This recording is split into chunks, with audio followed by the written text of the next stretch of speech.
Let's call the City Council meeting to order. Monday, May 2nd, 2005.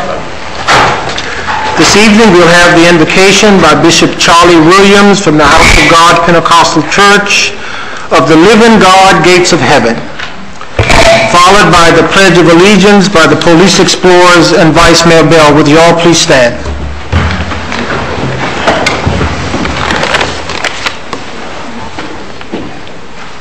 Shall we pray? Father God, we come to thy throne of grace, thy throne of mercy. You see, the God of mercy. You are the Father, and we're your children. Lord, we are in need of your help. Lord, we invite your presence into the building now. We pray thy blessing upon these men and women of the city council, Lord, that is laid over the city business. We pray, Lord, that whatever decisions they make, Lord, that it will be a blessing to the city, to the occupants of the city. I pray, Lord, that you will come into the midst, and Lord, that you will bless us in the business at hand. These blessings we ask in Jesus' name. Amen. Amen.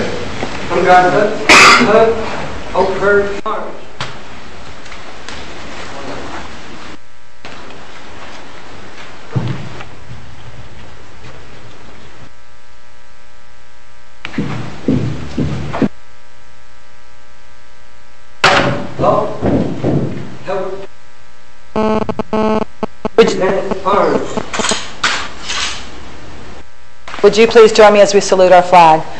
I pledge allegiance to the flag of the United States of America and to the republic for which it stands, one nation, under God, indivisible, with liberty and justice for all. Hold her hearts and peace. Hold her hearts.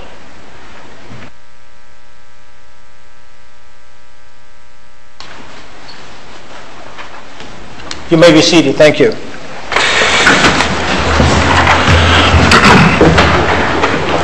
Roll call, Madam Clerk. Mrs. Bell? Here. Ms. Garner? Here. Mr. Hodge? Here. Mr. Lasner? Here. Mr. Porter? Here. Mrs. Waldman? Here. Mayor Warren? Here. Additions, deletions, or deferrals? Yes, Mayor, I believe Mr. Pratt has some for you. Mayor, members of council, I would like to defer public hearing 6A2, which is the second reading of ordinance 2005-014 granting rezoning and site plan approval to Vladimir De Silva, located on the northwest corner of Northeast 12th Street, Northeast 1st Avenue. We would like the applicant to continue working with the school board for mitigation, and they would like to do that as well. So we would like to defer that to a date certain, which will be the next council meeting. Should be May 16th. Thank you, sir.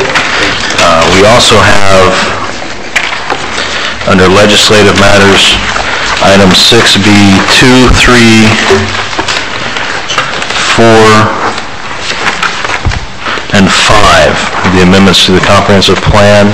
We'd like to defer those to a date certain. We need to re-advertise. There was a typo in the advertisement, and that would be heard May 10th if we could get a special call after the committee of the whole. We do have a time frame that we have to meet with DCA on hearing these, and the earliest we could do with advertising would be May 10th, and that falls in line with the committee of the whole already scheduled meeting.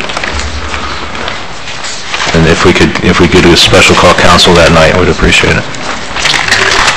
Thank you, sir. Thank you. Any other deferrals?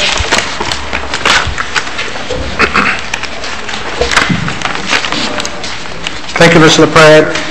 Special presentations. 4A is the presentation of the Helen Miller I'm Blessed Award to Mayor Warren. Vice Mayor Bell.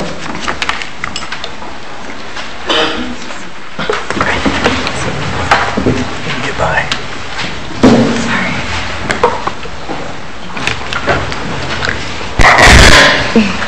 Thank you.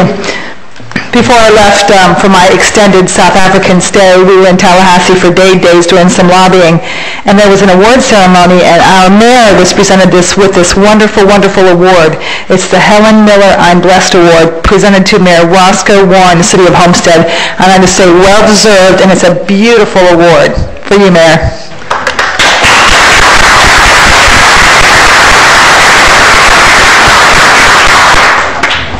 First, let me thank the Vice Mayor for, as always, representing the city very well. And I'd also like to thank the organization that provided me with this honor. If you don't know, the late Helen Miller was the former mayor of the city of Opelika. And I was honored to know her and work very closely with her. And I'm so pleased that the committee decided to provide me with this beautiful award, and I must say it is so appropriate to say I am indeed blessed to serve you, and certainly blessed to be part of the activity. And I want to thank you, Vice Mayor, again, and thank all of you. My pleasure.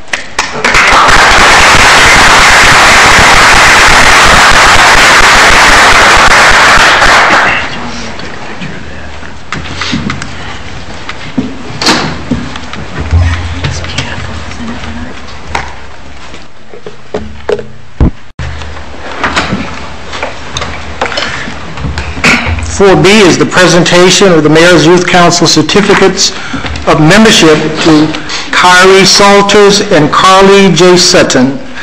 Councilwoman Amanda Garner. Thank you, Mayor. Ladies, are you here tonight? You want to come on up? We have Carly Sutton. She's an 11th grader at Southgate High School. She's been in the high school marching band the past 2 years and is secretary in band office.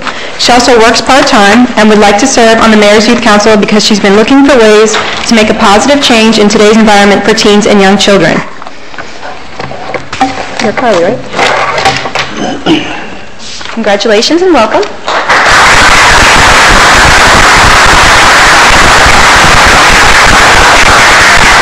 We also have Kyrie Salters. Is Kyrie here? Okay, we'll see if we can get her next time. Carly, you want to come on up here and take a picture?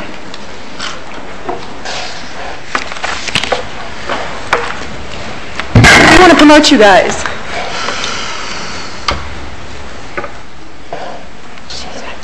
She's my baby. Got it? It's all good now? Okay.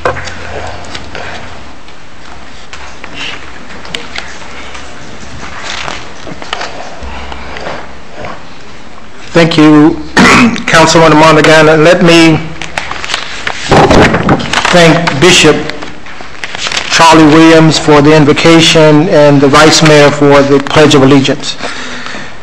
Item 4C is the update on Main Street by Pat Barr McLeod and the presentation of Main Street Onion and Orchard Awards to the Beautification Committee. Councilwoman Judy Woolman. Good evening, Mayor and councillors, ladies and gentlemen. First of all, let me thank you for giving me an opportunity to briefly speak to you once a month about Main Street.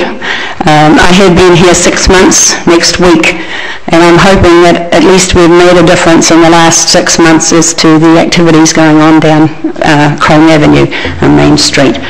I think that we've made a difference. I hope so. What I really wanted to do with this brief little presentation once a month is just to give you an update on what's happening, so that people who are also watching at home will also get an opportunity to know what's planned, what's in the works. There's a lot of events happening down Main Street, on Leslie Park, in the Sanctuary at Art South, and various other venues. So it's nice if people are informed in advance instead of reading about it afterwards in the paper and saying, I wish I'd known it was on. So thank you very much for that opportunity. We just had our second rock concert for the young people last night, and I believe almost 400 young people attended, and that was the second event for this month. We had a membership drive, and that was our second event this month. One negative thing that happened on that particular event last night, the young people were marvellously well behaved. The police did a wonderful job. I thank them very much for that. But we did discover that a lot of young people are driving cars and they got to the parking spaces first. So they were there at 6 o'clock and by 8 o'clock there was no parking left anywhere to be found. So the restaurants were doing a little grumbling. So I do believe parking is an issue on Main Street and will continue to be, particularly should we have other venues having an event at the same time. If the Sanctuary had been busy with an event, then there would have been a major problem. So it's one of the things that I'll be looking at to see what we can do to help that. Coming up for this next month, two major events. One is on the 14th of September. I'm not going to go into the calendar because I've given it all copy to everyone, and there's copies out at the door for other people might want. That is almost the year's calendar, but as of course of all calendars it'll be subject to change. But for next month we have the last of the Living Artists concert series at Art South on the 14th, along with a dance recital with Jennifer Archer and various other dancers. And then on the 20th and 21st, we are having our first Forever Glades Folk Festival. And the Folk Festival is going to be, it's being advertised statewide, and we already have visitors coming from Boston and from upstate Florida. So I'm looking to have a really large attendance at that. So there's plenty of information in the newspapers and press releases, and of course in that brochure that I've handed out. So those are the two major events for this month, which brings me to the newsletter that I have been putting out for a while, and I started as a fun thing to give the Orchids and Onions Award, which is something we did in New Zealand. As you know, I'm a New Zealander, but I'm also an American. I'm lucky to have two passports. So I have, in my last council job in New Zealand, I gave out Onions and Orchids Awards. Orchids are to people that we want to recognise, or organisations that do great things, and the onions go to the people that we like to cry over. So you know what it's all about. So far there's been a few given out, but not an actual award. But from now on, I'm going to give the Directors Award, and it's going to be an actual award, and I'll give it at this address every month. Once a month we'll give the Orchid Award. But I won't present the onions because that's embarrassing to people, so to whoever gets it. So this one, for this month, of course, I'd like to present to Councillor Walden, who's representing the Beautification Committee, of which, of course, I'm a part, but I haven't really done much for it, other than I'm going to give her the Orchid Award to give to that group, and of course the council. Who gets this, I'm not quite sure, because it's not an actual orchid, but it is an original painting. I get it. By Mimi Dixon of Art South, and a watercolour that she has done and given us to give as the award. So, Mrs. Walden, thank you very much. So much.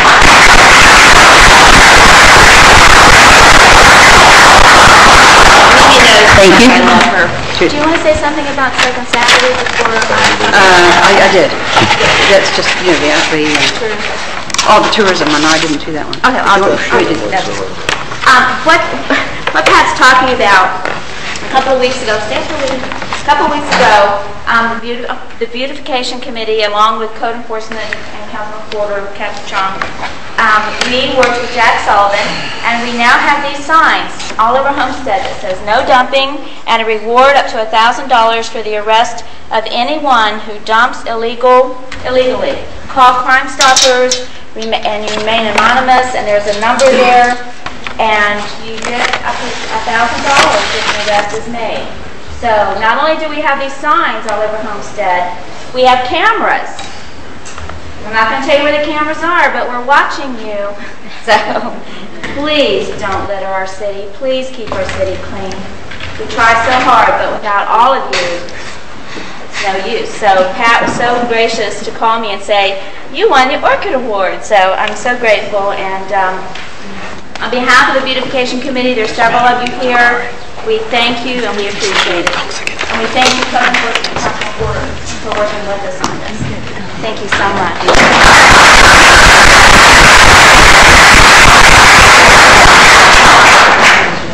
Ms. McLeod, continue the good work you're doing with Main Street. We really appreciate what you're doing down there.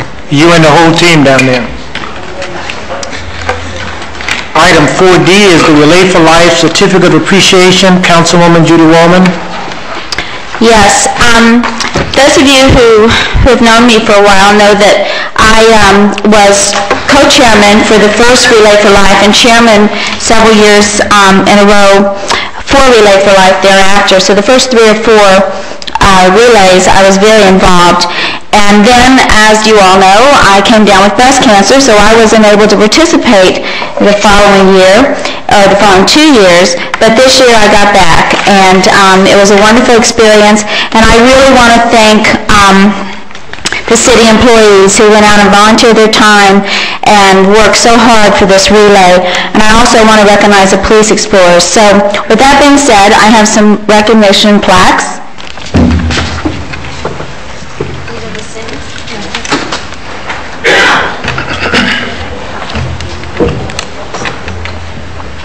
I'd also like to have the police explorers come up, those of you who are here, and I'll call out the names of our city employees. In Parks and Rec, there's Kurt Herron, Jeff Malley, please come up, Jude Petit, probably didn't say that right, Robert Landon, Public Works, David Chalker, Adriana Hernandez, Akato Shaw, Akaya, right? Said it wrong. Pat Pizzillo, Darrell Dorset, Dennis Lewis, Brian Lipcott, Claudia Arreje, Solid Waste, Milton Bailey, Ernest Donaldson, Leslie Bubio, William Martinez, and Purchasing Brian O'Connor and Marty Davido. So I have all of these certificates for all of you.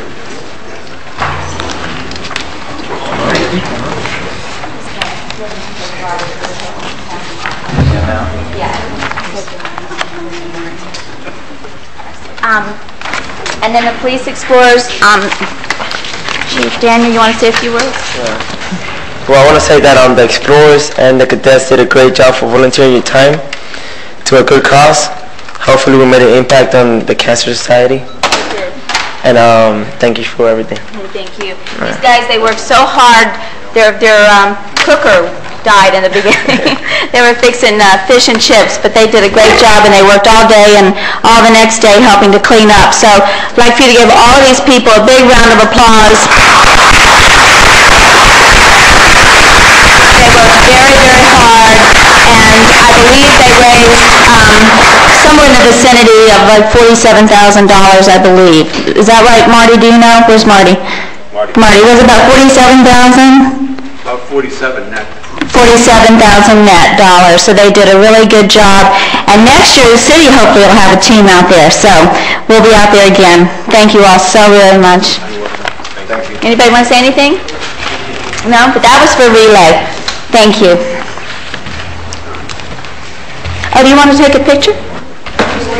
Outside? Yeah, I think they want to get a picture outside.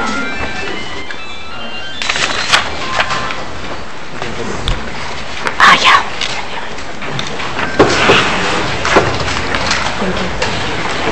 Thank you. Thanks, Daniel. You on the next item, Ms. Yes. Woman? Item 4E is the presentation of proclamation for National Tourism Week. Mayor Warren, would you join me, please?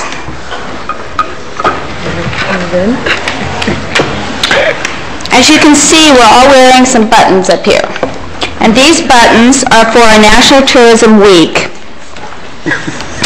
Mayor Warren, it starts May 9th and it runs through the 13th, and the theme is We're All in Florida's Tourism Business.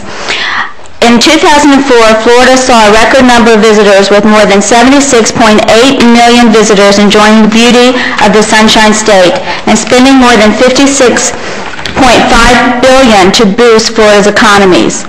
These numbers once again prove that tourism is Florida's largest industry. More than 890,000 people with a combined income of $15.3 billion are employed statewide in the tourism field. No matter the length of stay, the revenue from visitors to this state assists in providing Floridians with the resources necessary to improve our everyday lives, whether it's our roads, highways, education system, or local and statewide law enforcement.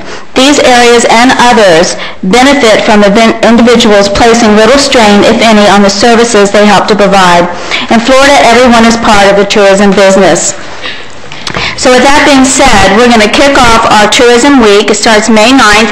There's buttons. We have buttons available here at the city if you'd like to take them to you. It's got hers on back there. If you'd like to take them to your place of business and hand them out, we just have plenty to go around. We want everybody to be aware that we are on board for tourism. And Mayor, with that being said, I have a proclamation I'd like to present to you. I have a lot of stuff up here.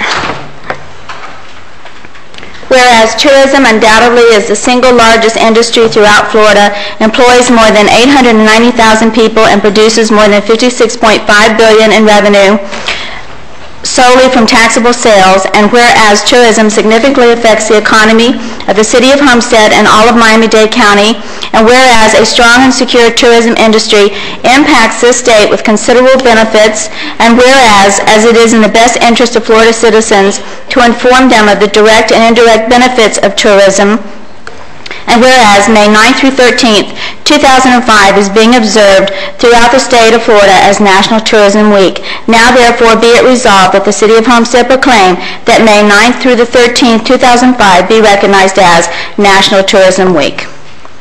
Thank you. Mayor?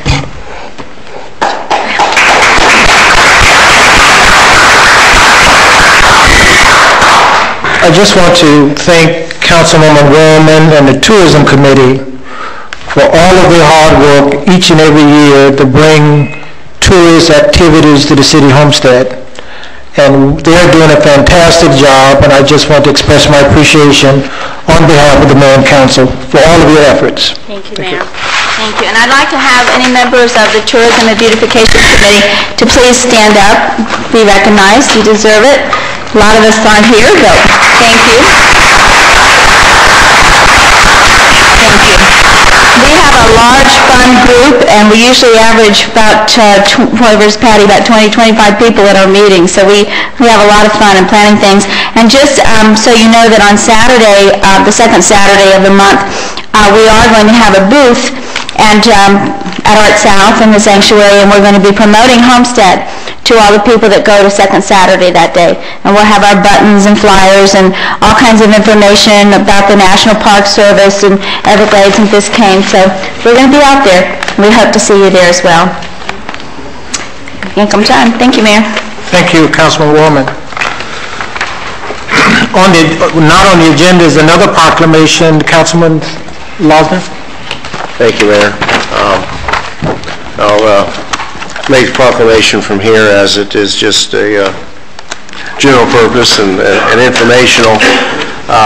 In my capacity as Utilities Chairman, that somewhat spills over into the Public Works and Services arena. And as at certain times of year we have Public Power Week and recognize the different roles that municipalities play, we want to recognize National Public Works Week. A city proclamation. Whereas public works and services provided in our community are an integral part of our citizens' everyday lives.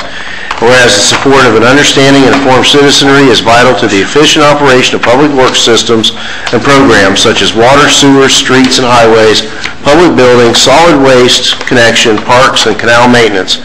And whereas the health, safety, and comfort of this community greatly depends on these facilities and services. And whereas the quality and effectiveness of these facilities, as well as their planning, design, and construction, is vitally dependent upon the efforts and skill of public works officials. And whereas the efficiency of the qualified and dedicated personnel who staff Public Works Department is materially influenced by the people's attitude and understanding of the importance of the work they perform. Whereas this year's theme, Public Works is Everywhere You Look, is a tribute to the positive improvement Public Works employees have made to our communities.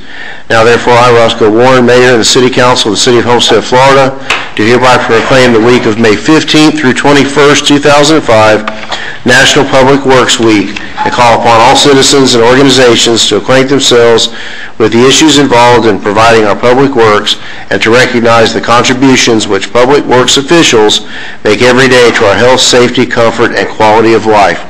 Witness whereof the mayor has set his hand and seal the city of Homestead for this proclamation. And certainly the public works and services employees and staff in this community are second to none. Public works is truly everywhere you look in the city of Homestead, with our roads and water and sewer projects and lighting and just the myriad of issues that are going here with our growth and development, and certainly with their extracurricular activities that we've recognized here tonight in Relay for Life and so many other issues, the golf tournament, and they're second to none, and we recognize them in public works departments throughout the country who make this country what it is. I mean, when we go to these conventions, there are so many communities who don't begin to have the infrastructure that we enjoy here. So let's not lose sight of that. Thank you, Mayor.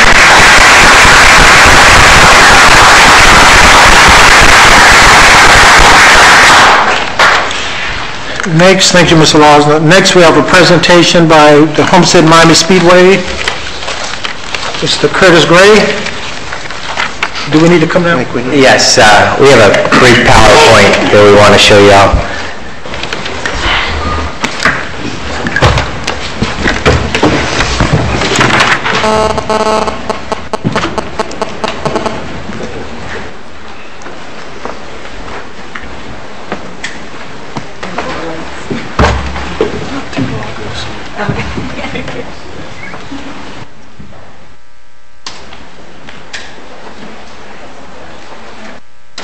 What we want to talk about tonight, and I want to just carry on what Councilwoman Waldman was talking about, and that's the Tourism Week coming up. And we thought this was a very appropriate time to show you all the economic impact that the Speedway generated last November. We just got the numbers from the group that put this economic impact together. It's an independent group out of Western Florida called South Florida Sports Management Institute, and they put all the numbers together from last year's event. This is a huge part of our business, obviously. This is why the Speedway was built, to generate economic impact, and we're extremely excited about the numbers that they came up with from last year's event. Just talk about annually what the economic impact is.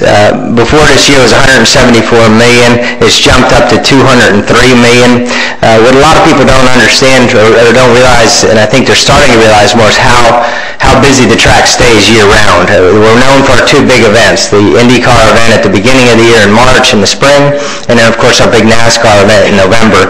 But the track's utilized over 260 days a year with all kinds of different events, and I'll come back at another time and show you the different kind of events that we have out there. But the track stays continuously busy, but also what that does is bring people into the area, and they stay in our hotels and eat at our restaurants on a continuous basis. And you can see that almost 14,000 room nights.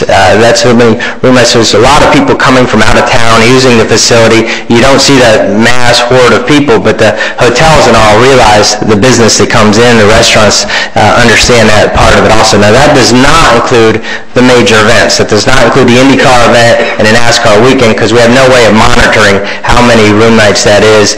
But we do ask the folks that come in, that utilize the track, to rent it out, where they're staying, how many nights they're staying, and that's how we came up with the 14,000, almost 14,000 room nights. And this gives you an idea just in November how the hotels kind of take advantage of the NASCAR weekend.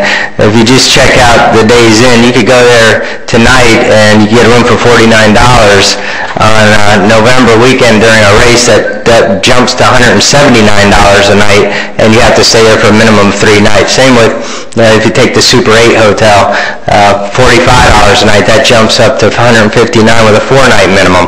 So you can tell that every room is pretty busy, and that's the demand on this area. So it's pretty exciting what these hotels and restaurants can do with our event.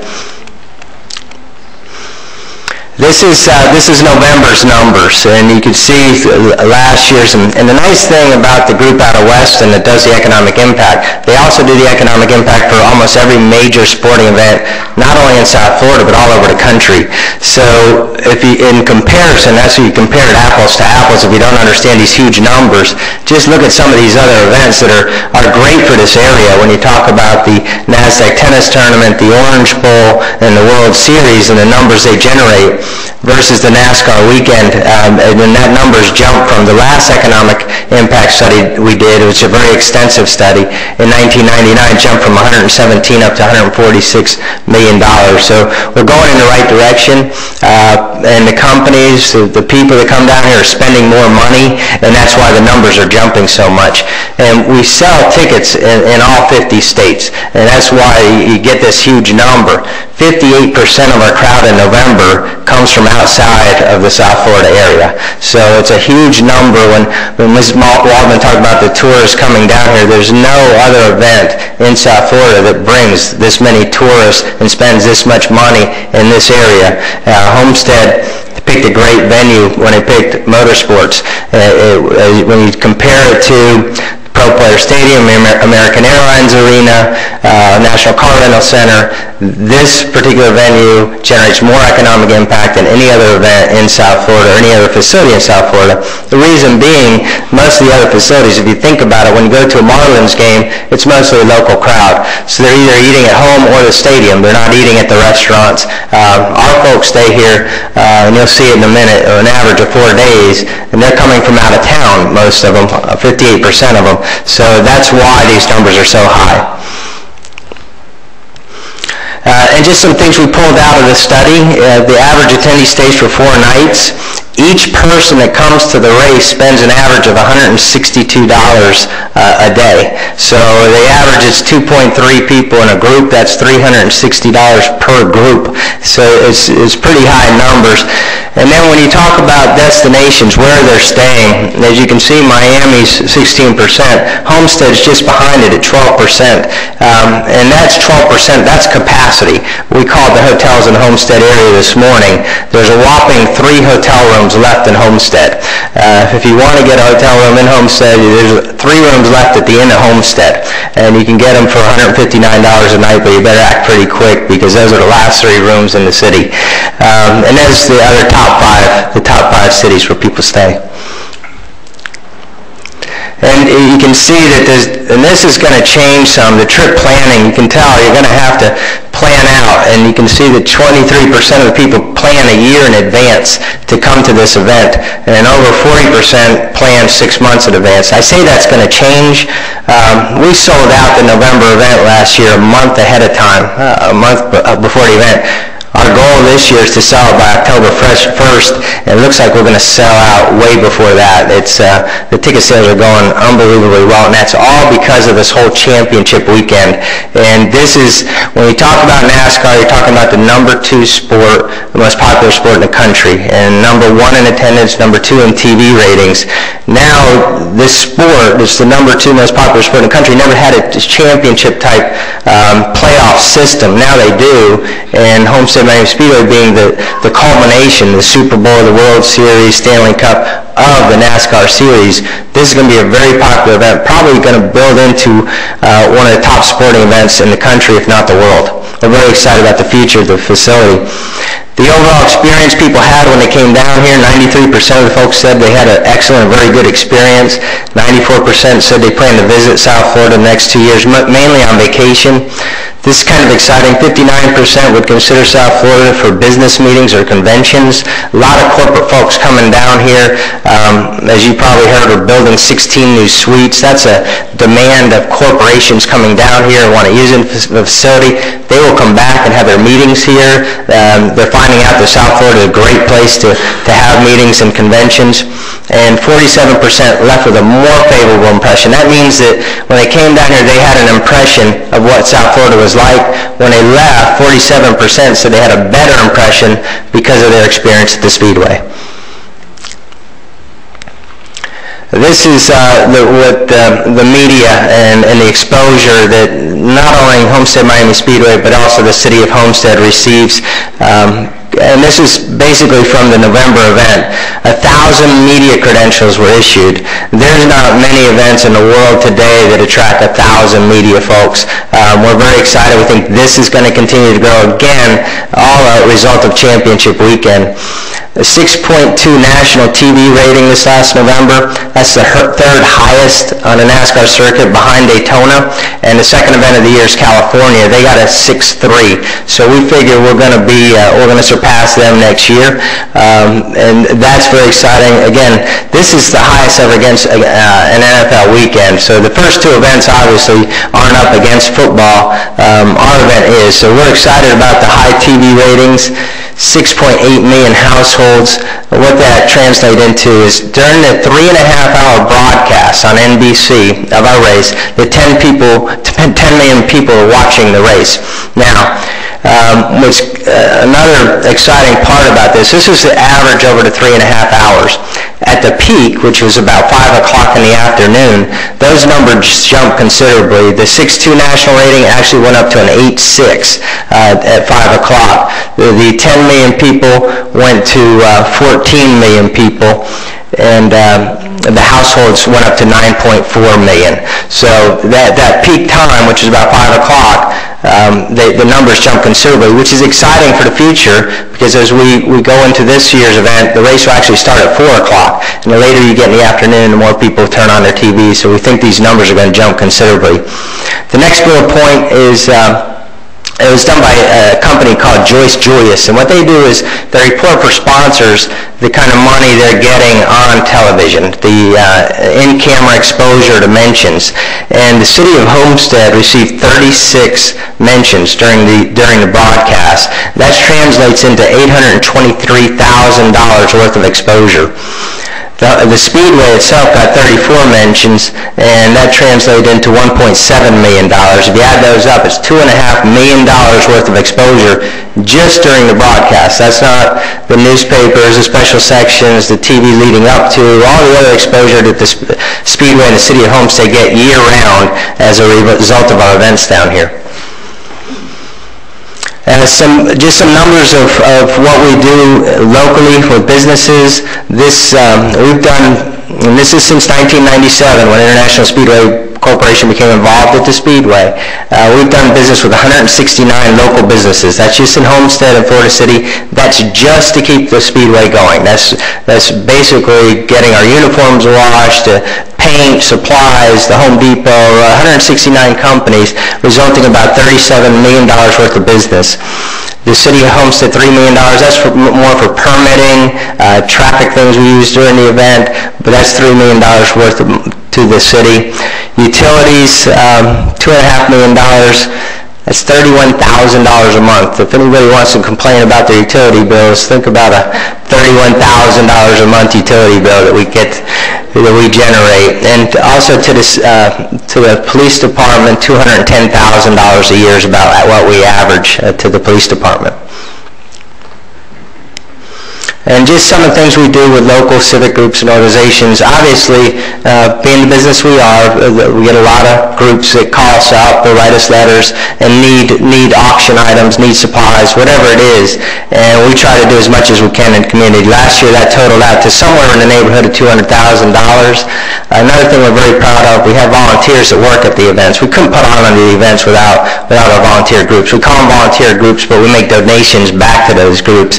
Those are church groups, civic groups, cheerleaders, soccer teams that park our cars, they work our information booths, drive our trams.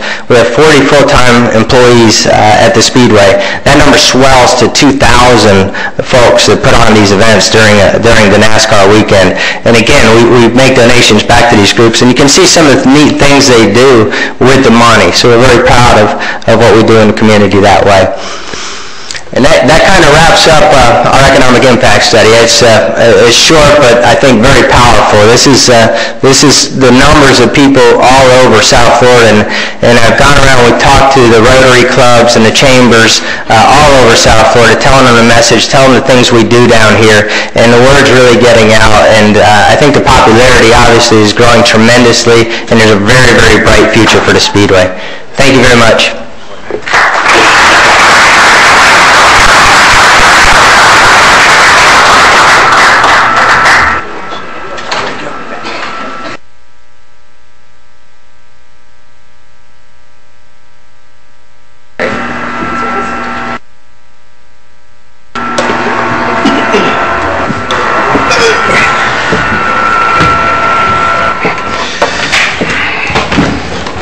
Lights up.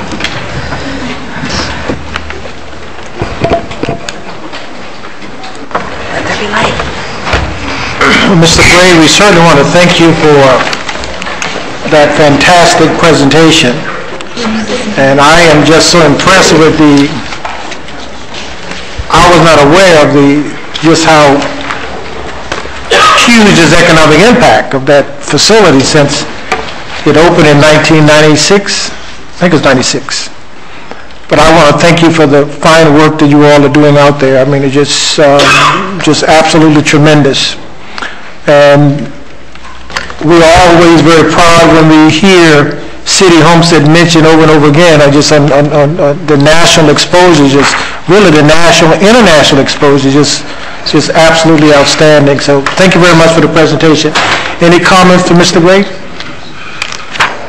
Any comment? Fantastic presentation.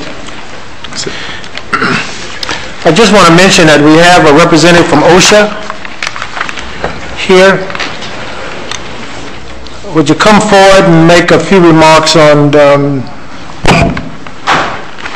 your South Florida Hispanic Family Health and Safety Fair, June 4, 2005.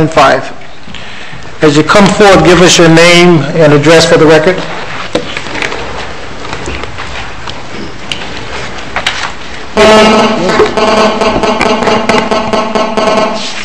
Real sensitive there.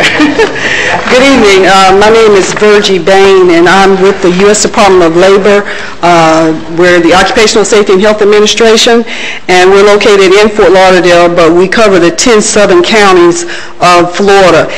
And I'm here to talk to you tonight about something that's very dear to me, and hopefully it is to you, because we are having an issue right now in the United States excuse me, where we are having a large number of workers that are dying on the job. And unfortunately, in this number, most of them are construction workers, and most of these are Hispanic workers. Now, we have been battling this a lot. We did approximately 130 inspections last year in the state of Florida as a result of someone dying on the job.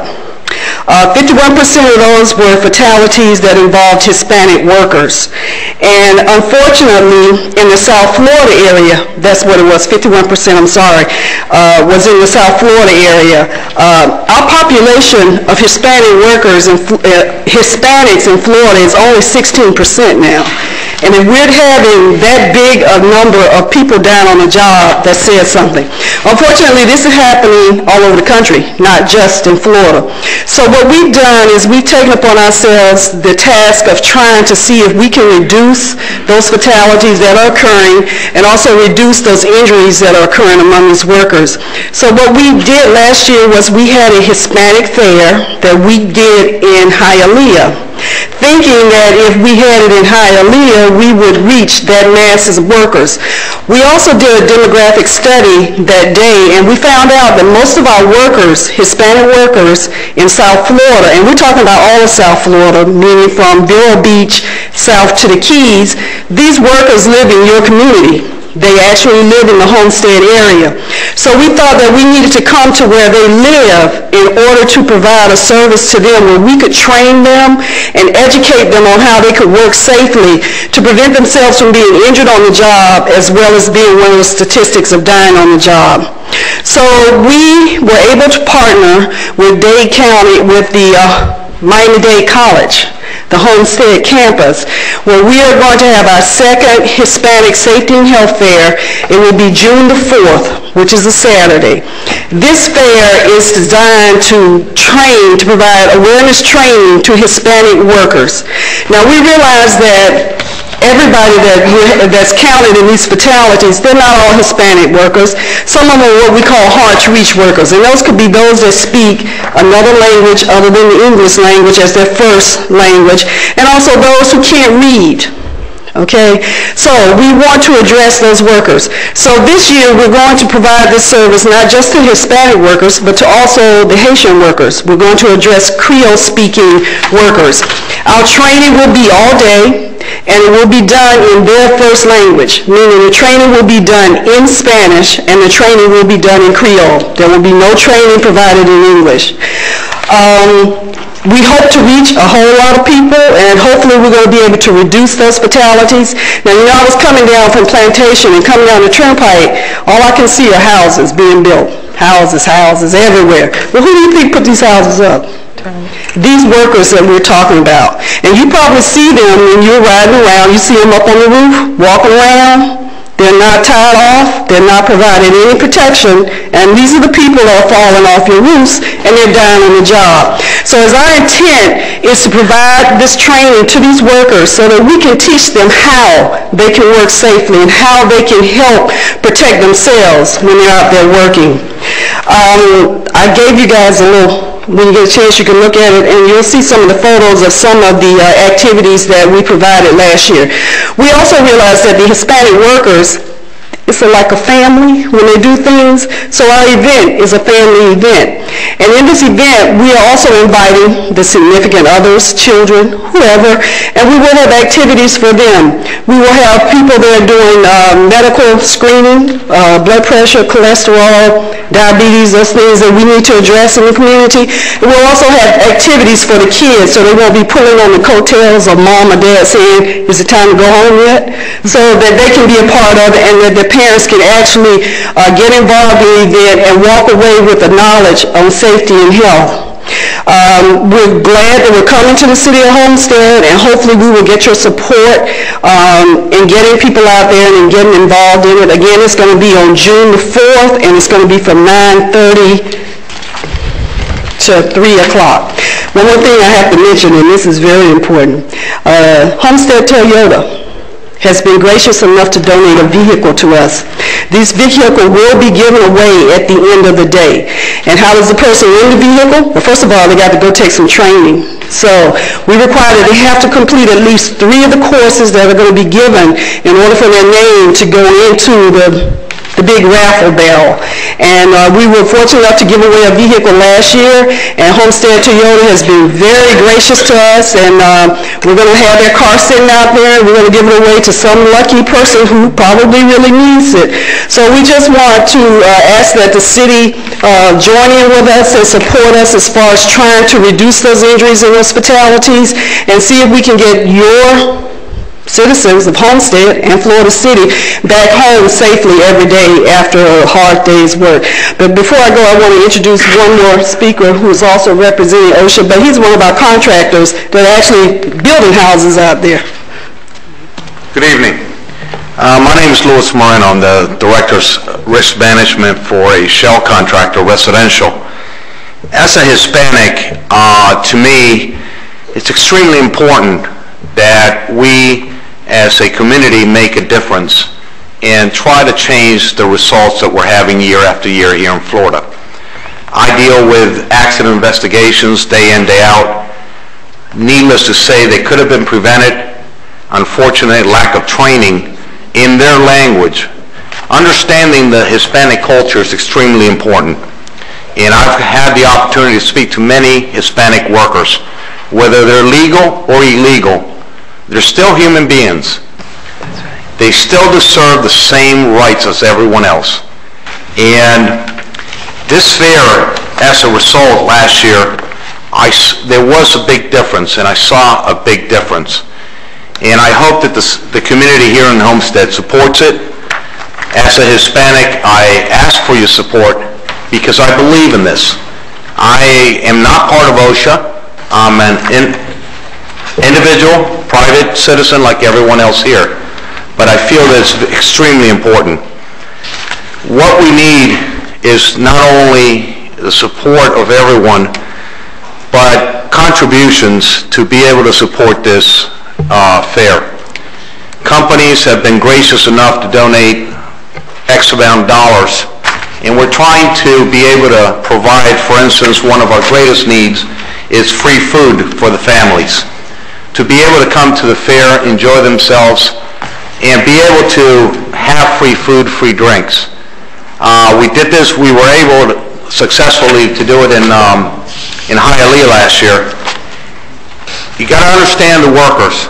and their income is very, very minimal. And for us to be able to provide a day where the significant other is, or the provider is learning how to work safely, at the same time the family being able to enjoy themselves and thoroughly have everything given to them, I think it would be a great result. We're asking for support, we're asking for donations, we're asking for not only the city of Homestead, but also companies that have workers here in Homestead to be able to bring their employees out, let them have a good time and learn safety. It's extremely important. I have seen the results, and I have heard many stories. And when you see a small child trying to understand what happened to Dad, I tell you what, it'll break your heart.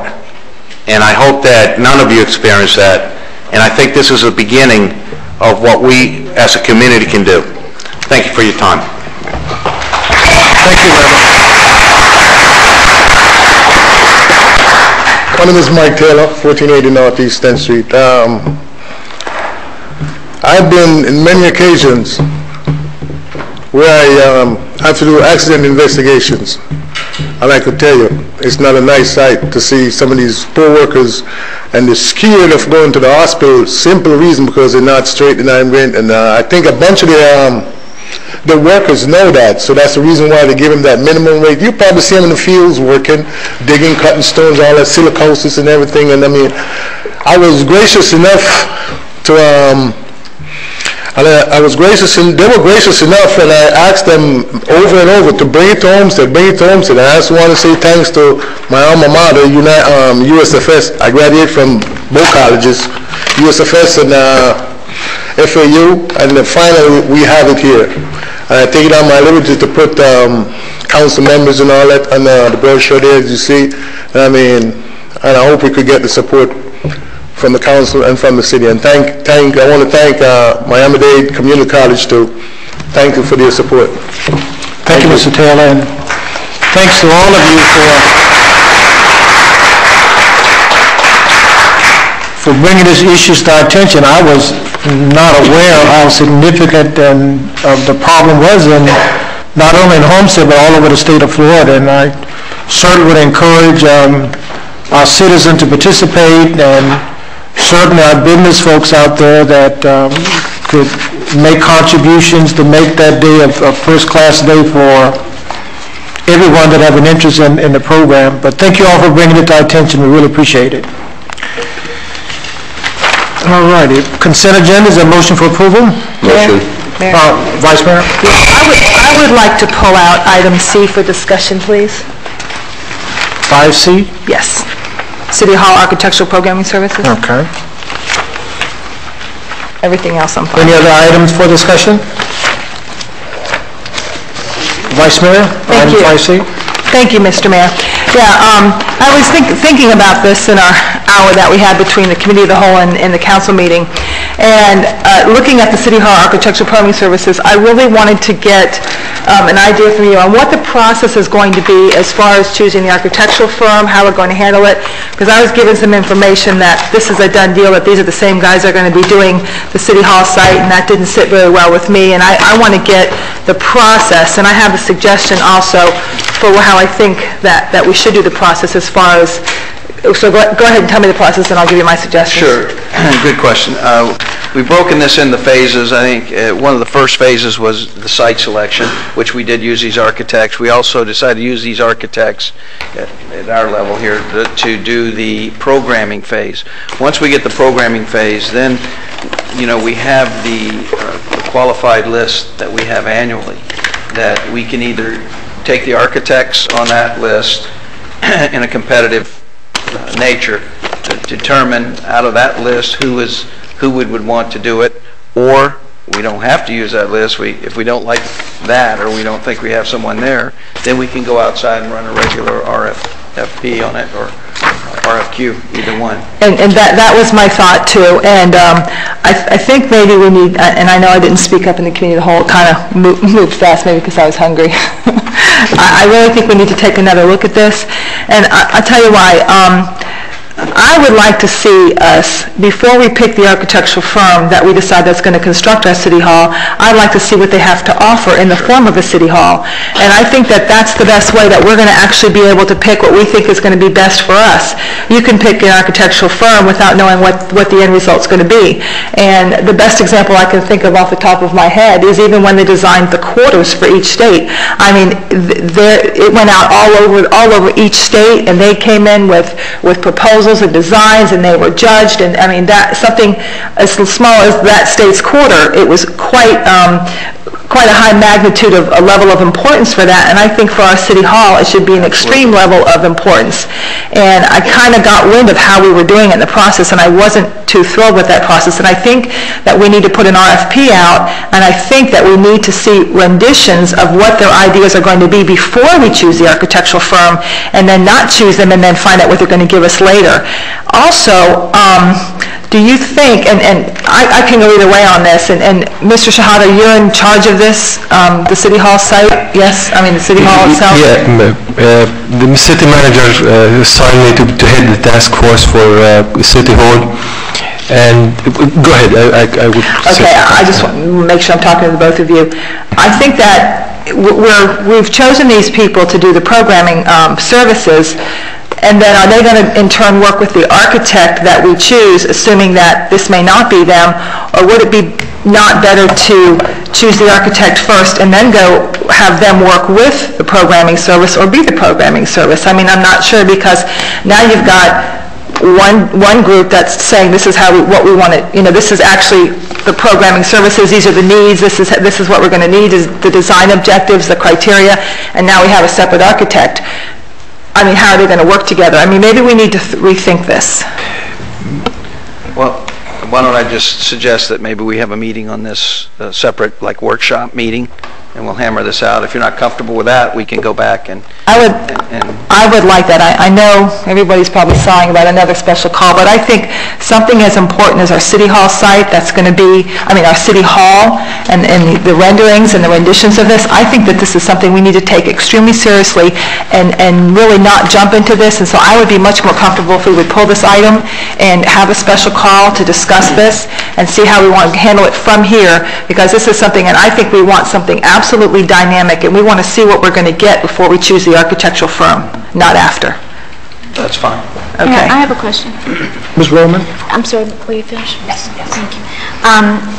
This firm, is this the same firm that gave us the presentation one evening on City Hall structures? Yes. It's the same firm. Same firm. Separate? No, it's the same firm. Same firm. Also, I think I've asked this question before. I always find it strange that we never have an architect, a local architect. And I really, are the local architects on the list of approved? Yes, we have, as we recall, we did the RFP and got a list of, actually, to help this process, we have a list of people from our RFQ 2403. Brian, you want to talk a little further on that? Good. Members of Council, there's 27 firms on this. They're pre-qualified. We put out a solicitation. We also put special projects in there identifying City Hall or other large projects that we're doing. To pre-qualify all of these, we formulate a review committee of all the responses. They went through, looked at all the qualifications, accepted them, and that's how we have the pool. And you get requests like tonight for other things that from that pool of architects we can pull and negotiate with. There's special law CCNA which allows you'd have to go out for an RFQ after 25,000. Doing a pre-qualified list like this, we do not have to go out. We can pull from that pool, and we do have competition within that 27 to negotiate with instead of doing an RFQ every single time. Well, I agree with Linda. I missed the first part of the meeting, and I agree with her that I personally would like to see some of their work. I'd like to see a portfolio, of their work, just as if a contractor was going to come in and, as if a contractor was going to come in and build you a house. They're going to show you their work. So I agree with Linda completely on this, and it bothers me that we never seem to have any local talent. just like to say on this is that this programming stage, but there's a good point here.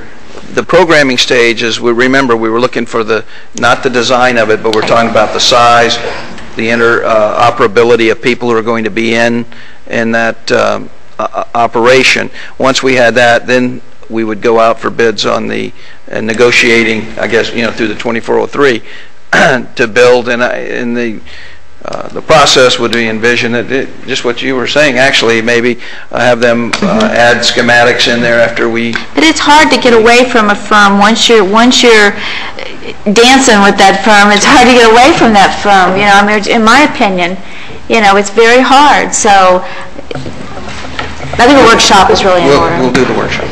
Mike has his hand up.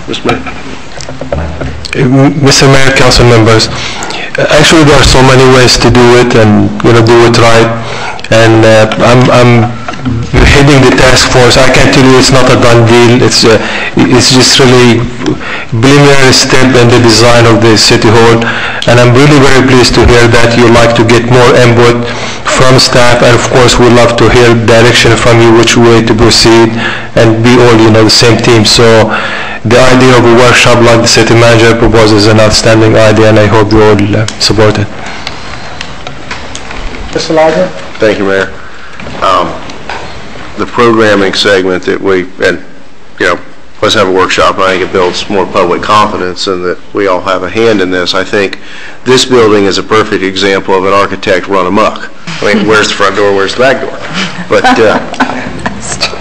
yeah, so the programming issue didn't concern me because I think we're a long way from what the building will look like. I viewed this as more of what needs to be in it and how does it need to be laid out. And certainly, I hope that I'm here and whoever's here on this council after today, it's going to be a long process, that the look of the building will be the primary focus of staff and council. I mean, it's either we're going to be heroes, whoever approves that is going to be hero or villains, and I don't think that anybody contemplates that just because firm X is chosen, however they decide to make it look is going to be the order of the day. I mean, I think we're a long way from the exterior appearance. I viewed this more of how do we make all of the internal needs fit together.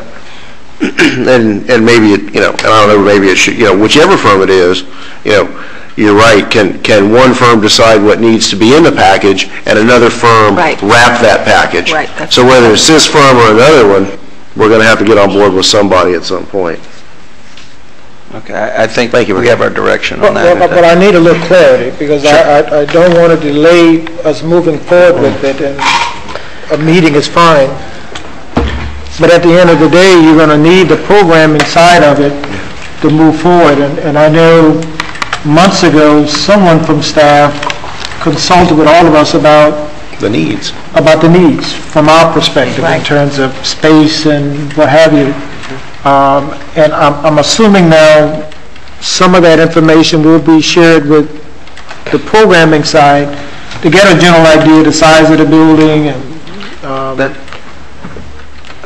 that's exactly what we're doing. Do we need 60,000 square feet? Do we need, now we're going to build it to where we fill it up right when we first move in, or do we have a growth or expansion built into it, or do we build it where we can expand it at a later date? We've got drive-through for customer service.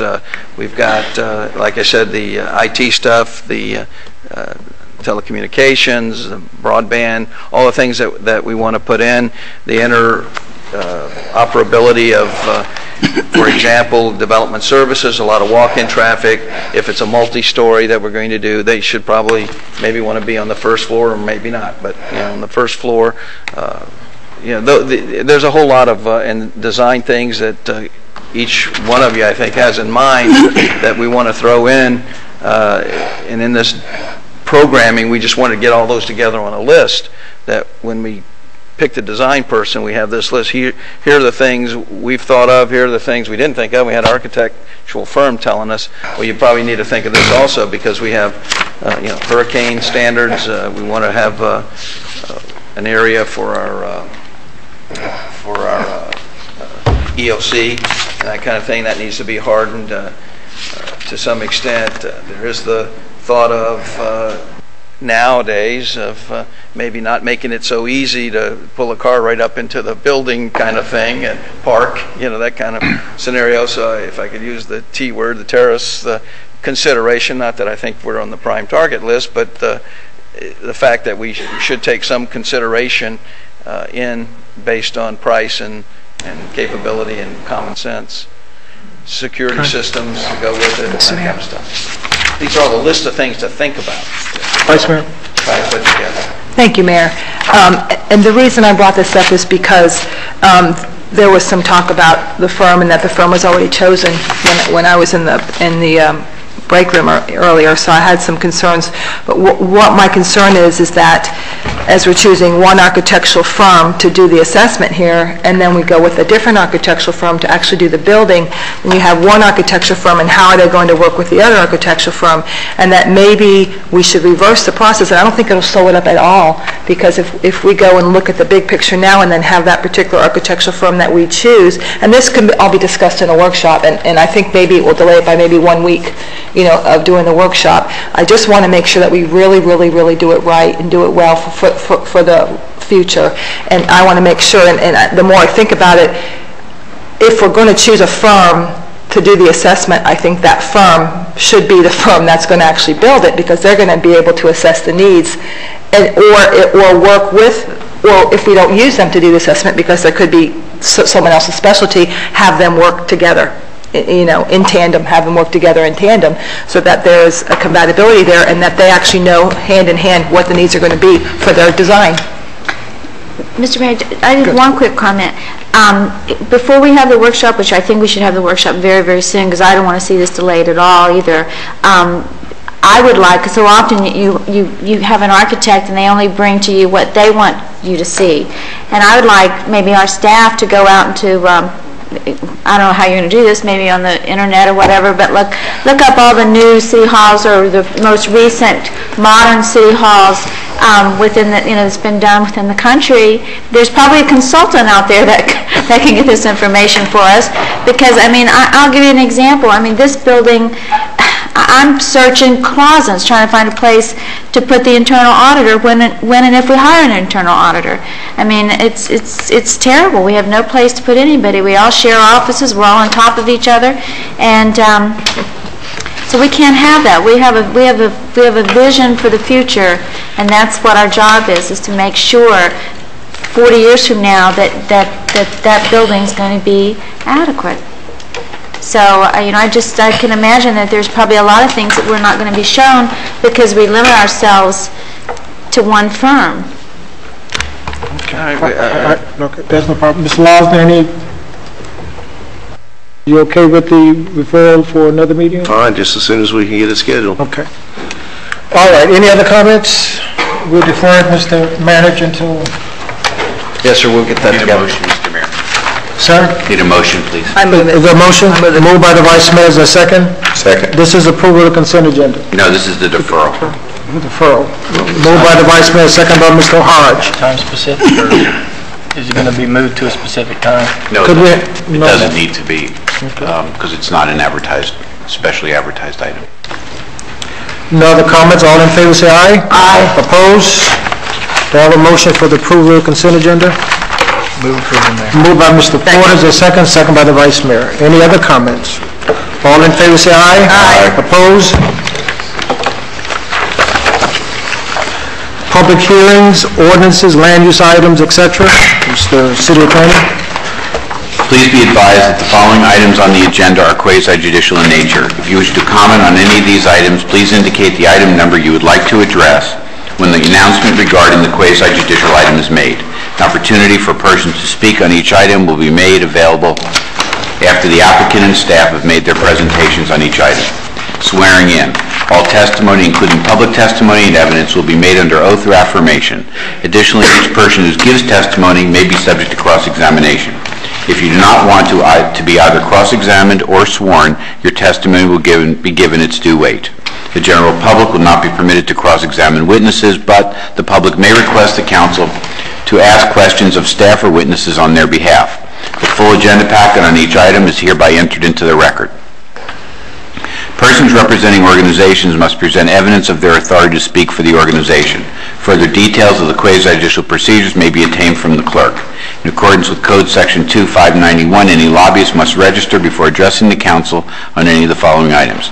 At this time, council members must disclose ex parte communications concerning items on the agenda.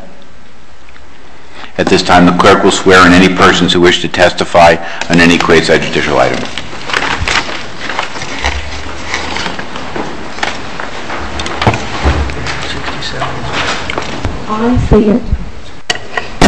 I state your name, please. Hereby swear or affirm that the information that I present shall be the truth and nothing but the truth. So help me God. Thank you. Mr. Mayor, members of the council, the first item under quasi-judicial this evening is the second reading of an ordinance of the City of Homestead, Florida, granting the request of Turnpike Homes, LLC, for a rezoning from AU Agricultural District to R1 One Family District, also granting preliminary plat and site plan approval for Hacienda Grande, located on the northwest corner of Southwest 320th Street and Southwest 157th Avenue, as legally described in Exhibit A, a 19.83-acre site consisting of 88 single-family units and providing for an effective date. This is second reading. I'll move it, Mayor. Moved by the Vice Mayor as a second by Councilwoman Woolman. Ms. Woolman? Yes, I just want to make sure I'm clear. This is, Charles, this is a density of 4.4 units per gross acre? 4.44. Yes, Okay, and it's that is less than correct. the maximum of 6 units per acre allowed by code, correct? That is correct. Okay, and- and it was approved by Planning and Zoning on February 2nd with a 4-0 vote, correct? That is correct. With the conditions of the sidewalks and the green vinyl fencing and the tot lot. We okay with the tot lot? Everything okay with that? Yes. Okay. Yeah, they relocated it to a more favorable position. I thought there was a problem with that. Okay, thank you. Thank you, Ms. Woolman. Mr. Porter? And then Mr. Losner. Mr. LaPrade, I see here where they've agreed to pay up their portion of the improvements to Maori. That is correct. Now, that means they're going to give you the money, or they're going to actually do the improvements? That will be worked out as we get to that, but And the traffic study will decide whether or not the stacking is adequate and all that, because is there only one entrance in? Is it going to? there's only one entrance in, but under our review, the stacking is adequate as long as it's not gated, and they've signed a covenant that they will not gate the property. Tell me, why would they not exit anything onto 157? Is there a problem? 157th, when the Renaissance next door came through, that was intended to be vacated. They're supposed to be coming forward with a vacation of that right away. Okay, so they really only have access off of that? Exactly. Okay. I just want to make sure that we get their portion of the money to improve Maori. Yes. Thank you. We've reminded them of that several times. Mr. Losner? Thank you, Mayor. Go to Charles. Is this proposed to be part of the EFBD, and if not, is it subject to a mitigation plan? Have we seen that? They've already taken care of that with the school board. Okay. Yes. Are we analyzing those mitigation plans to make sure that the money's tending to come back to this end? It is supposed to assist the schools that they directly affect. Can I guarantee that? No, sir. Okay. It's a new day. All right. But theoretically, it is supposed to affect the schools that they directly impact. Okay. And thank you, Charles. And Richard, I'll ask you, and it's probably going to be the same question on some of the others. In our packet, there are recommendations that are conditions and recommendations that are brought forward from P&Z and staff.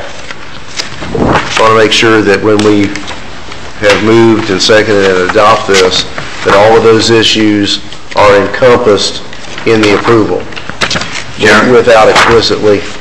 Yes, what we try to do is to include within the resolution itself that approves the item. That encompasses?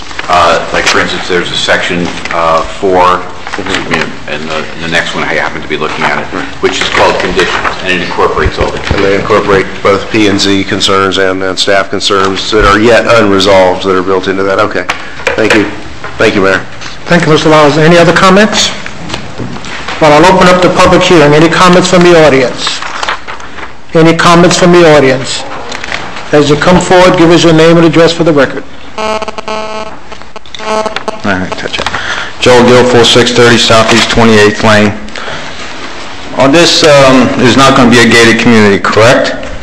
And what is going to be protection from our community to that one? Are they going to put up a fence, or are they going to put up any? I mean, they're going to walk from their community into our community? East Lake? There's several... I mean, they're going to put a berm up? They're probably about a mile from your community, actually. They don't abut your community in any way. This is in the They're north of Maori Drive. Oh, it's north? Mm-hmm. Okay. Yeah, they're north of Maori Drive and west of Kingman. I mean, yeah, west of Kingman, right up against the turnpike. Okay, but there is one that's going to be right abutted up to us, right? That is correct, but not tonight. Well, when is that hearing? You should be noticed of that. I don't know when that hearing is. I don't have the date with me right now, but if you want to call the office in the morning, we can provide you that date. Okay. It's my mistake. Thank you. Thank you.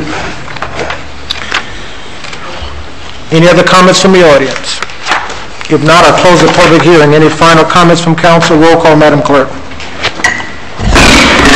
Mrs. Bell? Yes. Ms. Garner? Yes. Mr. Hodge? Yes. Mr. Losner? Yes. Mr. Porter? Yes. Mrs. Walkman? Yes. Mayor Warren? Yes. Motion carried.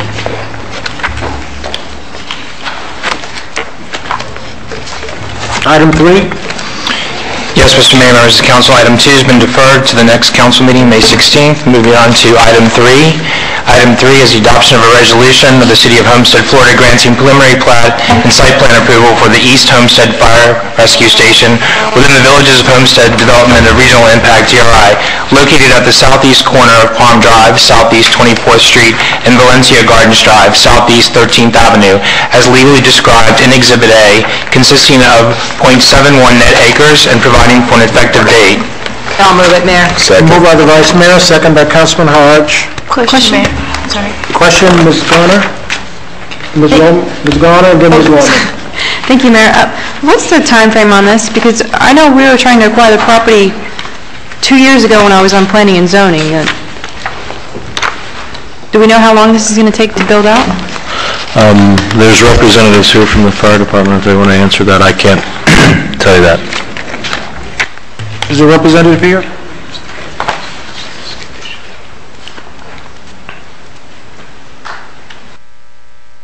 Just if you have an approximate time frame? Give us your name and address for the record. Sure. My name is Edward Villarreal. I represent Miami-Dade Fire Rescue, 9300 Northwest 41st Street in Doral, Miami.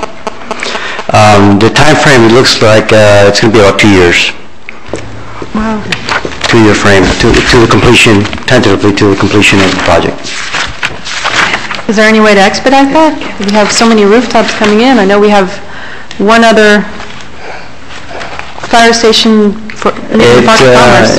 There's a lot, the project is involved, so we're trying to do the very best we can in order to get that station out there, believe me. If we can help, let us know, because we need it. Thank you. Thank you, sir. Any other questions? Yes, and I wanted to add, probably this is the gentleman I need to ask. I was very concerned about the light, and the police department in the report said that they're not sure whether or not there's going to be a light there or not, even a flashing light. And it was going to be based upon the traffic study. And now that we learn that it's 2 years out, I mean, the traffic there is already getting to be just outrageous. So I wonder if there's any way that we would know for sure that we would have a light there for your benefit as well, getting in and out. Yeah, currently we have a traffic study already performed by the engineers, and by the engineers of Miami-Dade County, that is Traffic Division. And their survey clearly indicates as of right now there's no need for traffic signalization at that site. Come 2 years from now, then I guess we can address that. Yeah, but then it takes another 2 or 3 years to get a light out there. So that's why I'd like to address it now, so that when you get there in 2 years, and I don't know who did your traffic study, but I was just over there on Veneta Gardens the other night, and there's a lot of people and a lot of traffic. And plus all the development that's going to be going on. Our project basically allows for that. We provide piping and a station box to provide the traffic, but Miami-Dade Fire Rescue doesn't have any control over it. Again, that's Dade County Traffic Division. And all we can do is request them to perform a traffic study in the area, and they make the final determination.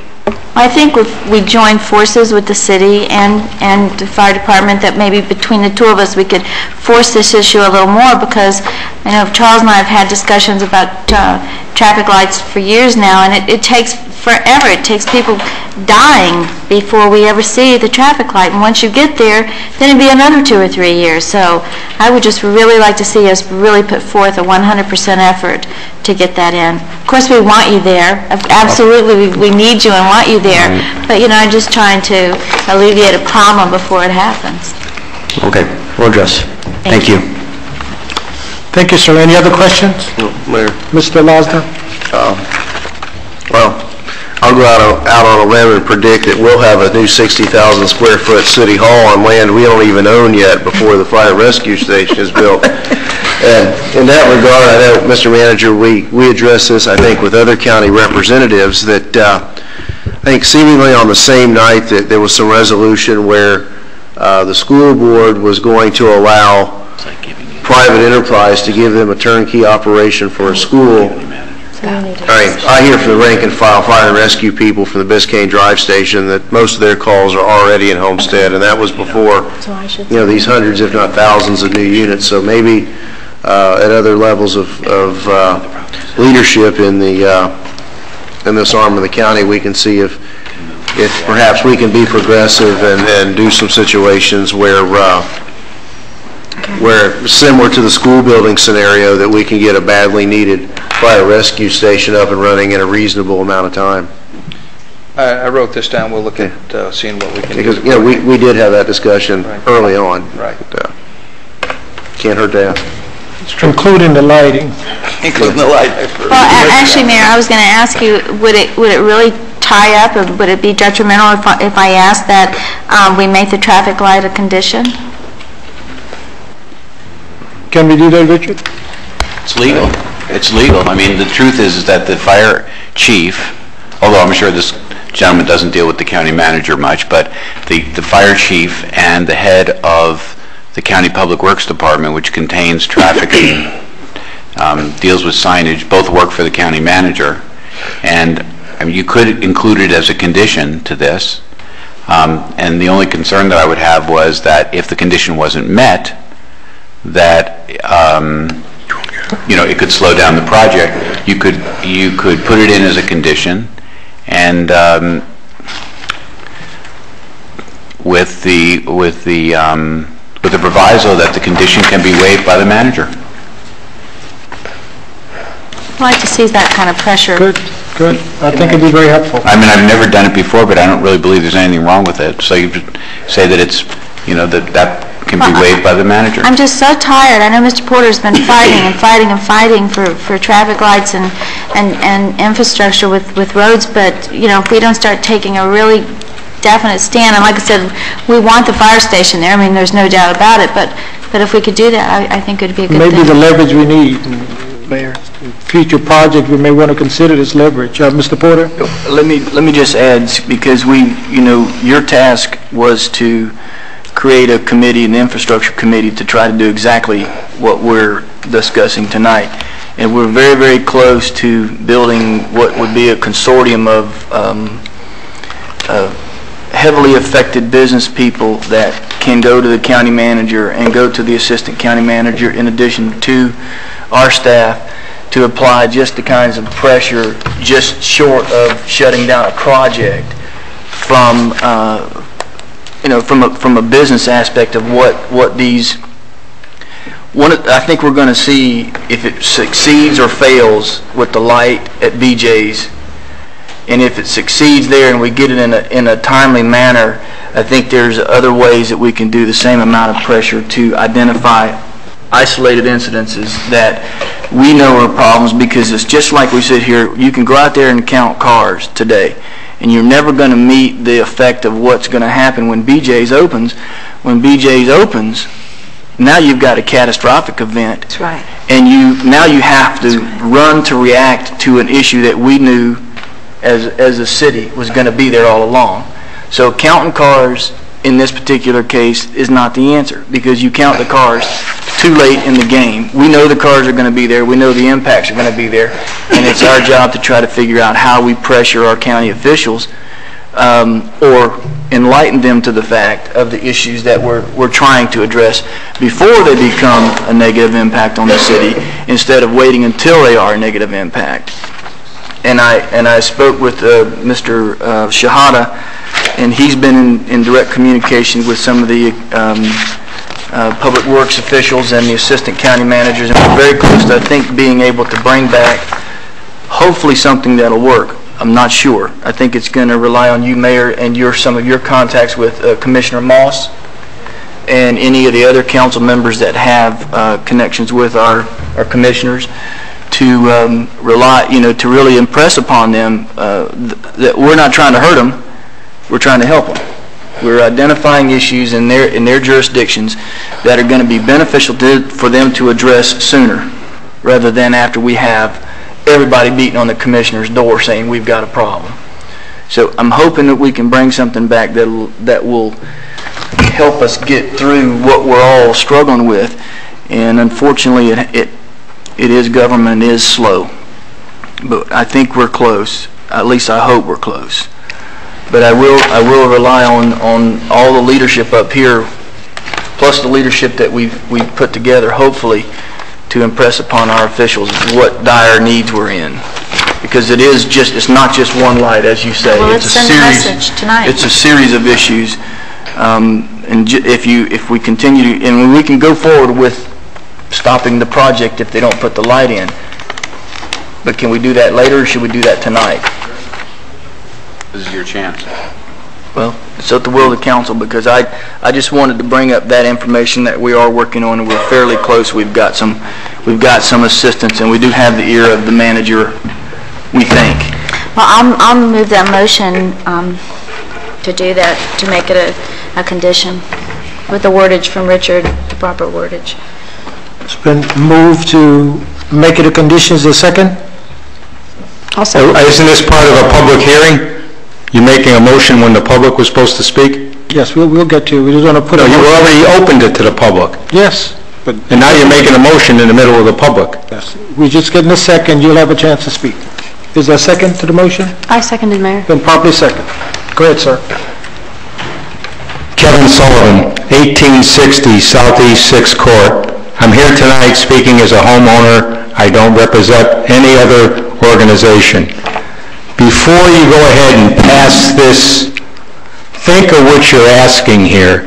You're asking to delay a fire rescue station that is desperately needed on the east side of town. Why are you going to delay it? You want to put a traffic light. What purpose is a traffic light going to serve a fire station?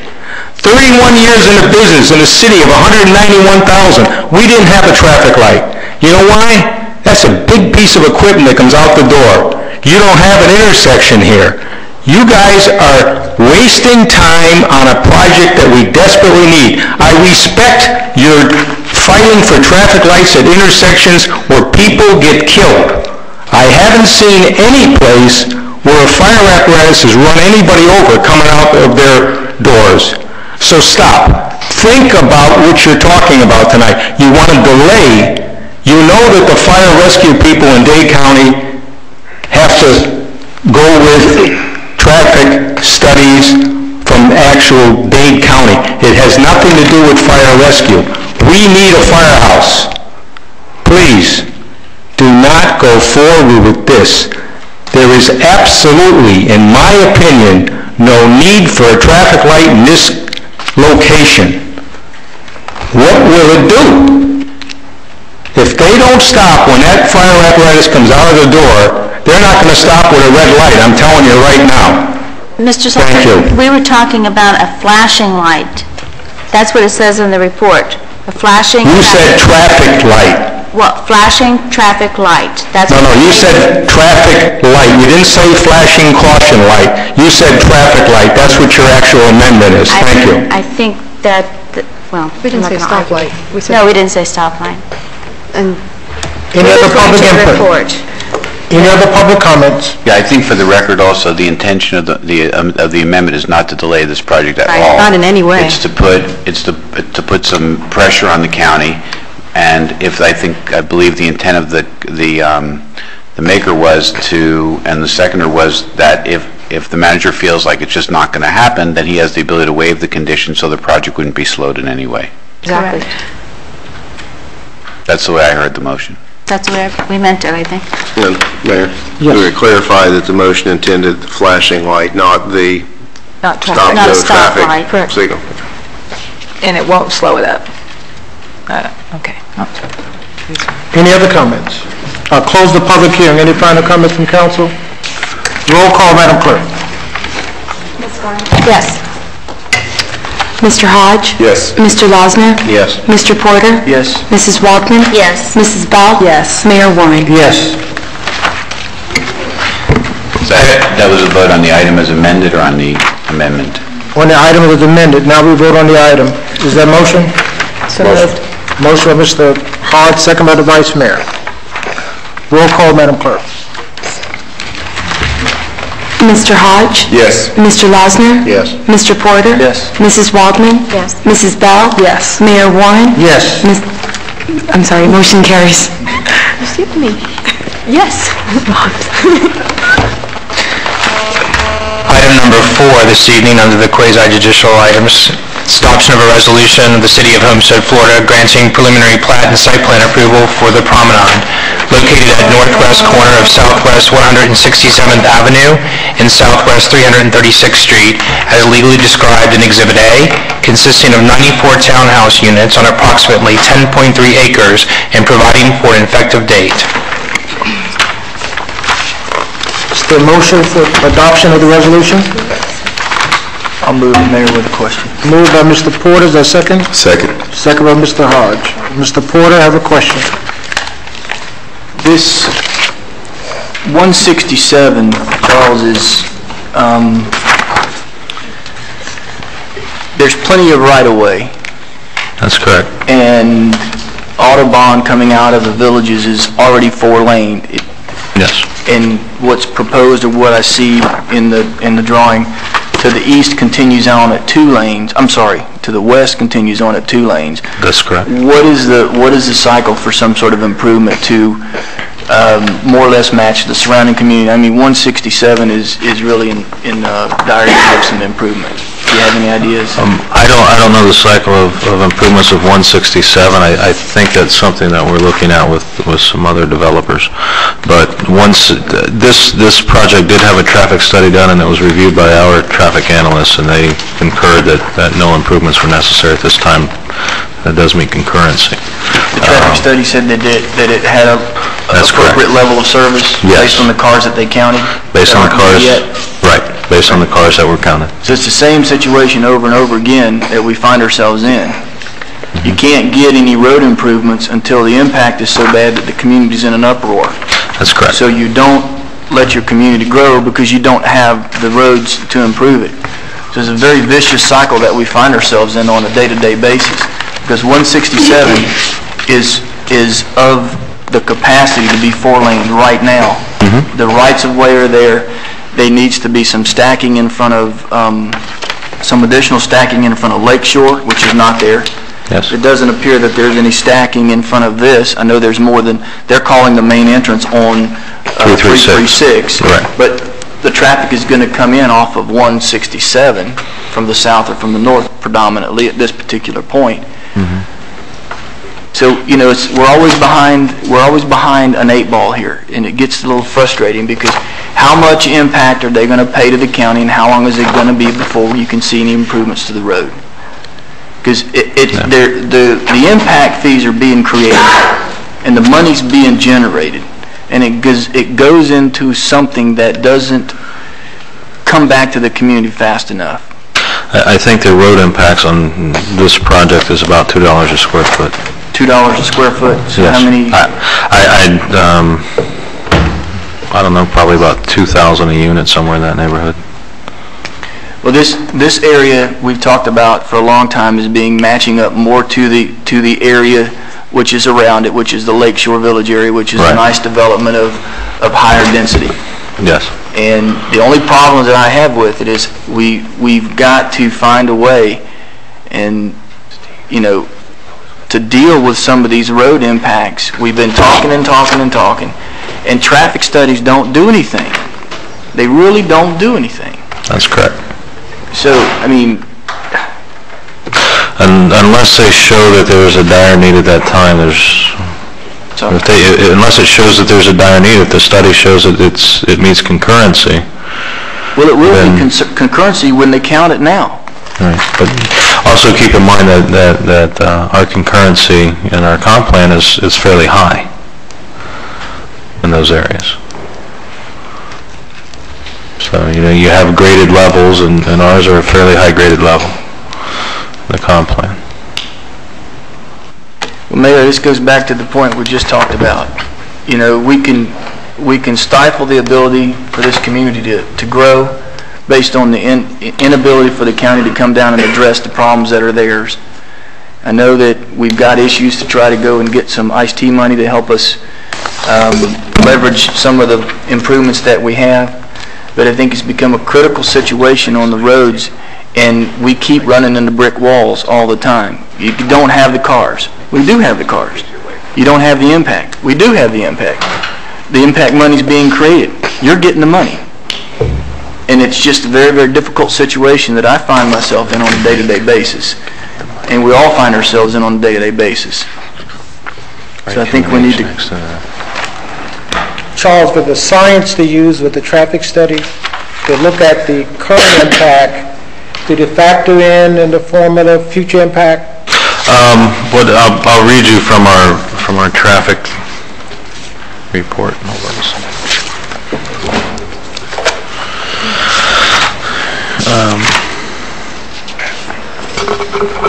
Traffic impact, this is from our traffic study, our traffic engineers that review the other traffic study.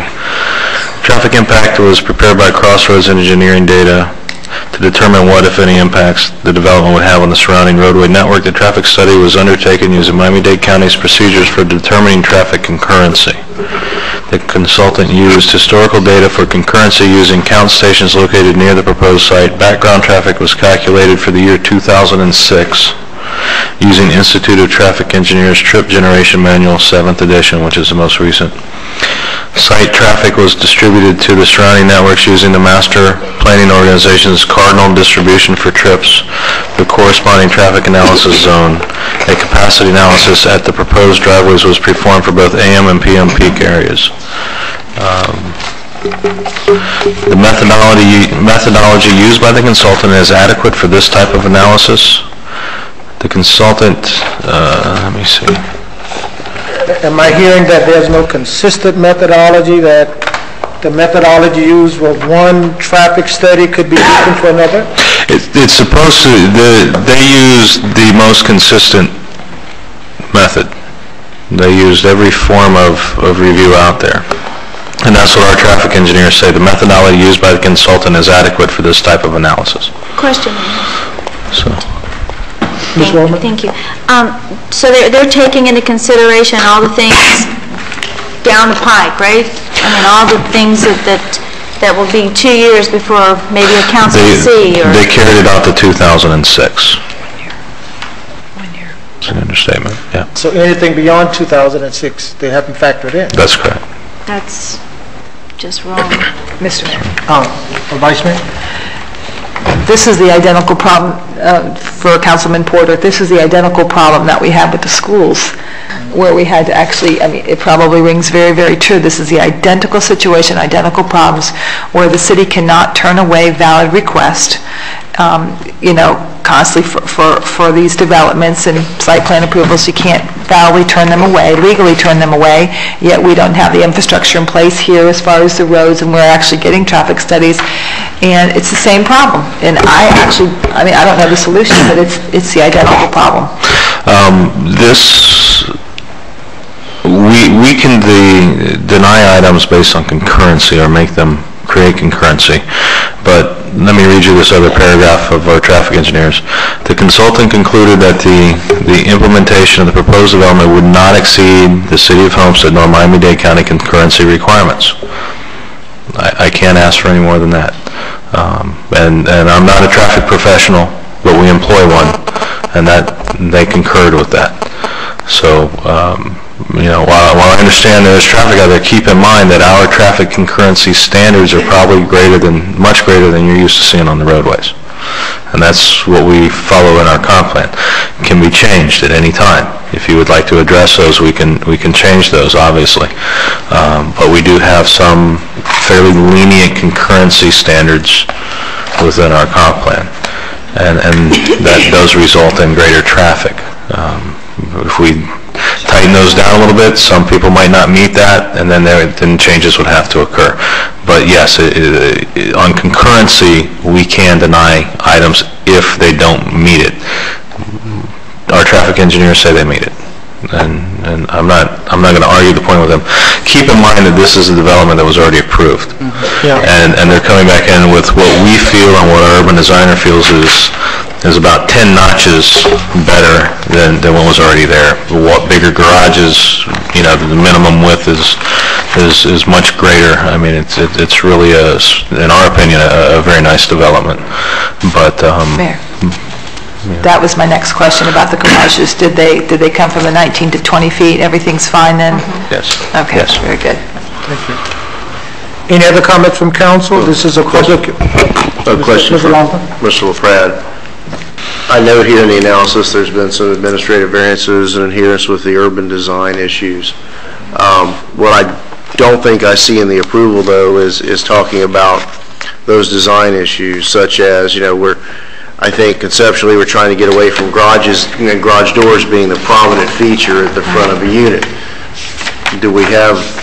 Is this the point where we mandate that a certain number of them are turned to the side or the back, or has that opportunity gone, or is that built into this somewhere? No, it's not in here. Council can always request that, and you can discuss that at any time with the applicants prior to your final approval. But I guess the urban designer takes into account the overall package. Yes, and we also looked at the fact that we had a previously approved item. They could have certainly built to that site plan.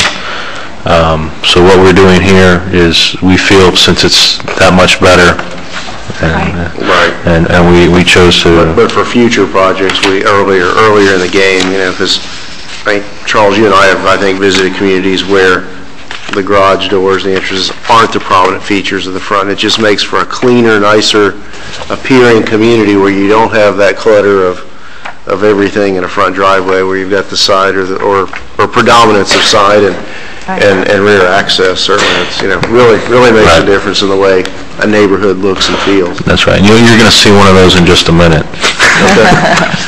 Thank you. That's all, man. Thank you, Mr. Lawson. This is a public hearing. Any comments from the audience? Any comments? Not, I'll close the public hearing. Any final comments from council? Roll call, Madam Clerk. Mr. Losner? Well, it's against my 6 rule, but okay, yes. Mr. Porter? Yes. Mrs. Waldman? Yes. Mrs. Bell? Yes. Ms. Garner? Yes. Mr. Hodge? Yes. Mayor Warren? Yes. Motion carries. Mayor, if I might, I know they didn't get a chance. I think they brought some of the artist renderings that we looked at the P&Z board. I just would like them maybe to show the board. We'd love to see it. We haven't had a chance to see those.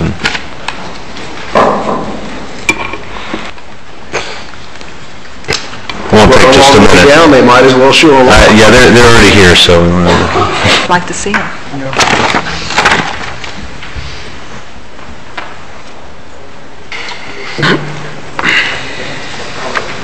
This is the next one. Just the architecturals, if you really want to just show those.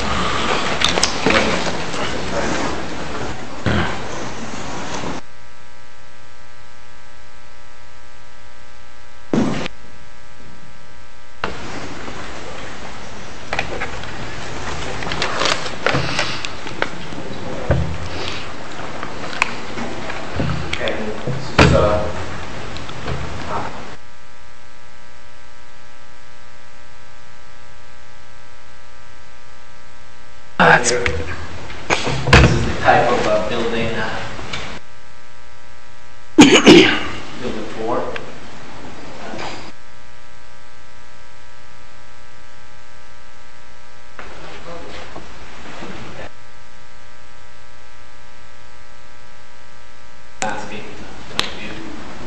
It's beautiful. Would you turn around and let the audience see them? If you don't?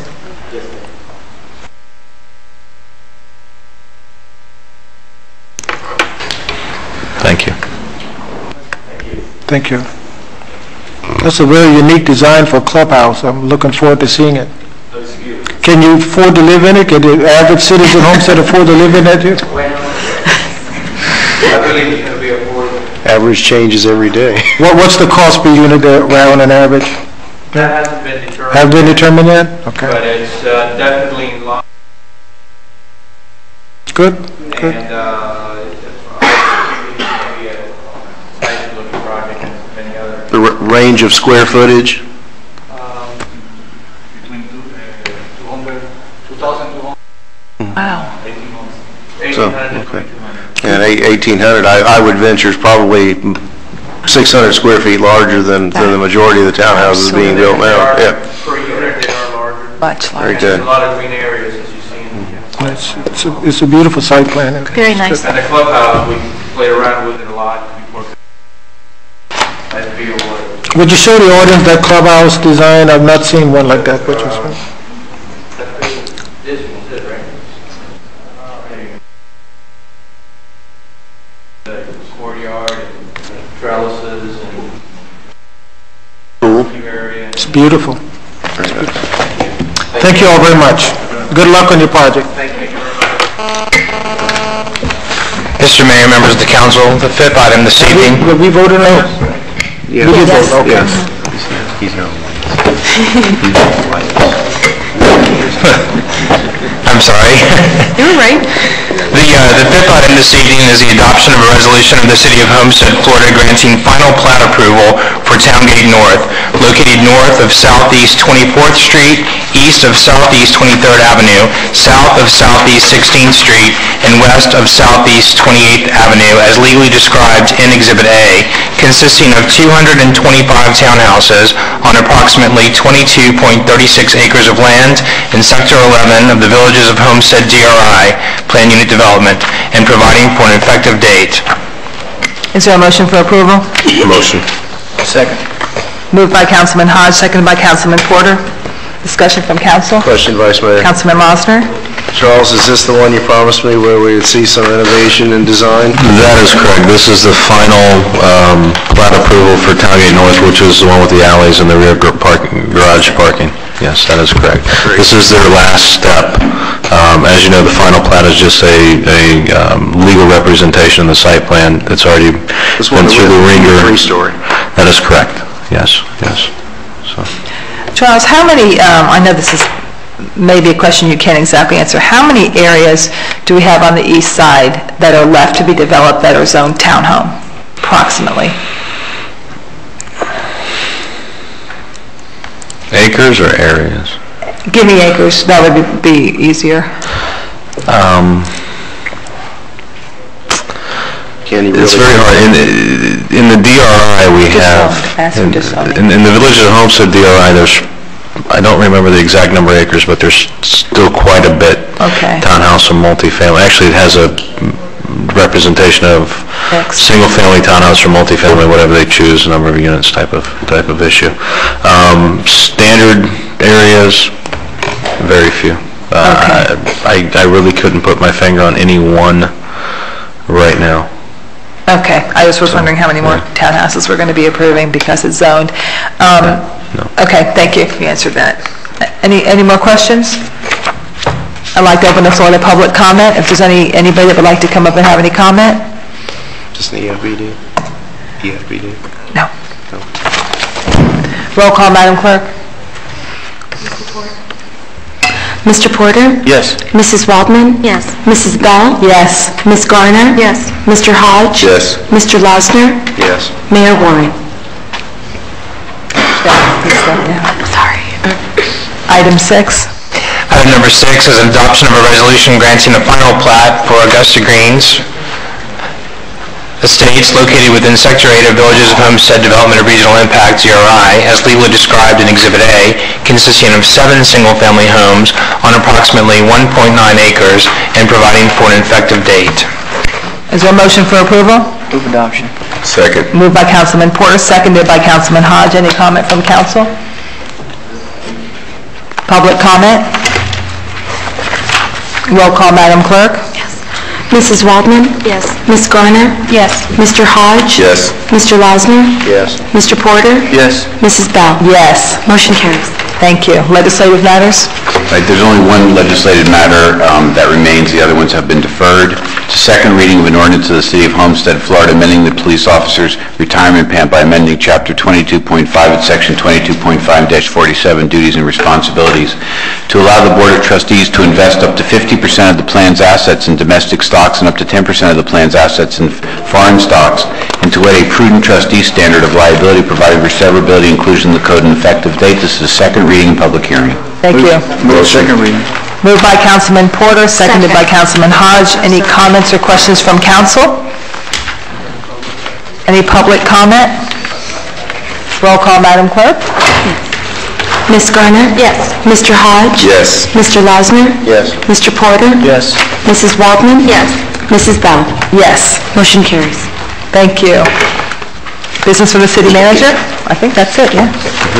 Business from the city manager? Just a couple items. Make an announcement that at 12 p.m. on Wednesday, May 4th, the Planning and Zoning Board meeting will go mobile. After the regular meeting, which starts at 8 a.m., there will be a bus tour of the city. Space is limited, so if anyone either viewing or here is interested in attending, please call Planning and Zoning at 305-224-4529. What is it? That is May 4th at 12 noon. Okay. The tour should last about 4 hours. The itinerary has also been published in the newsletter. Also announcement, Florida Memorial University will be bringing its new mobile economic development unit to our area on Tuesday, May 10th, and Thursday, May 12th.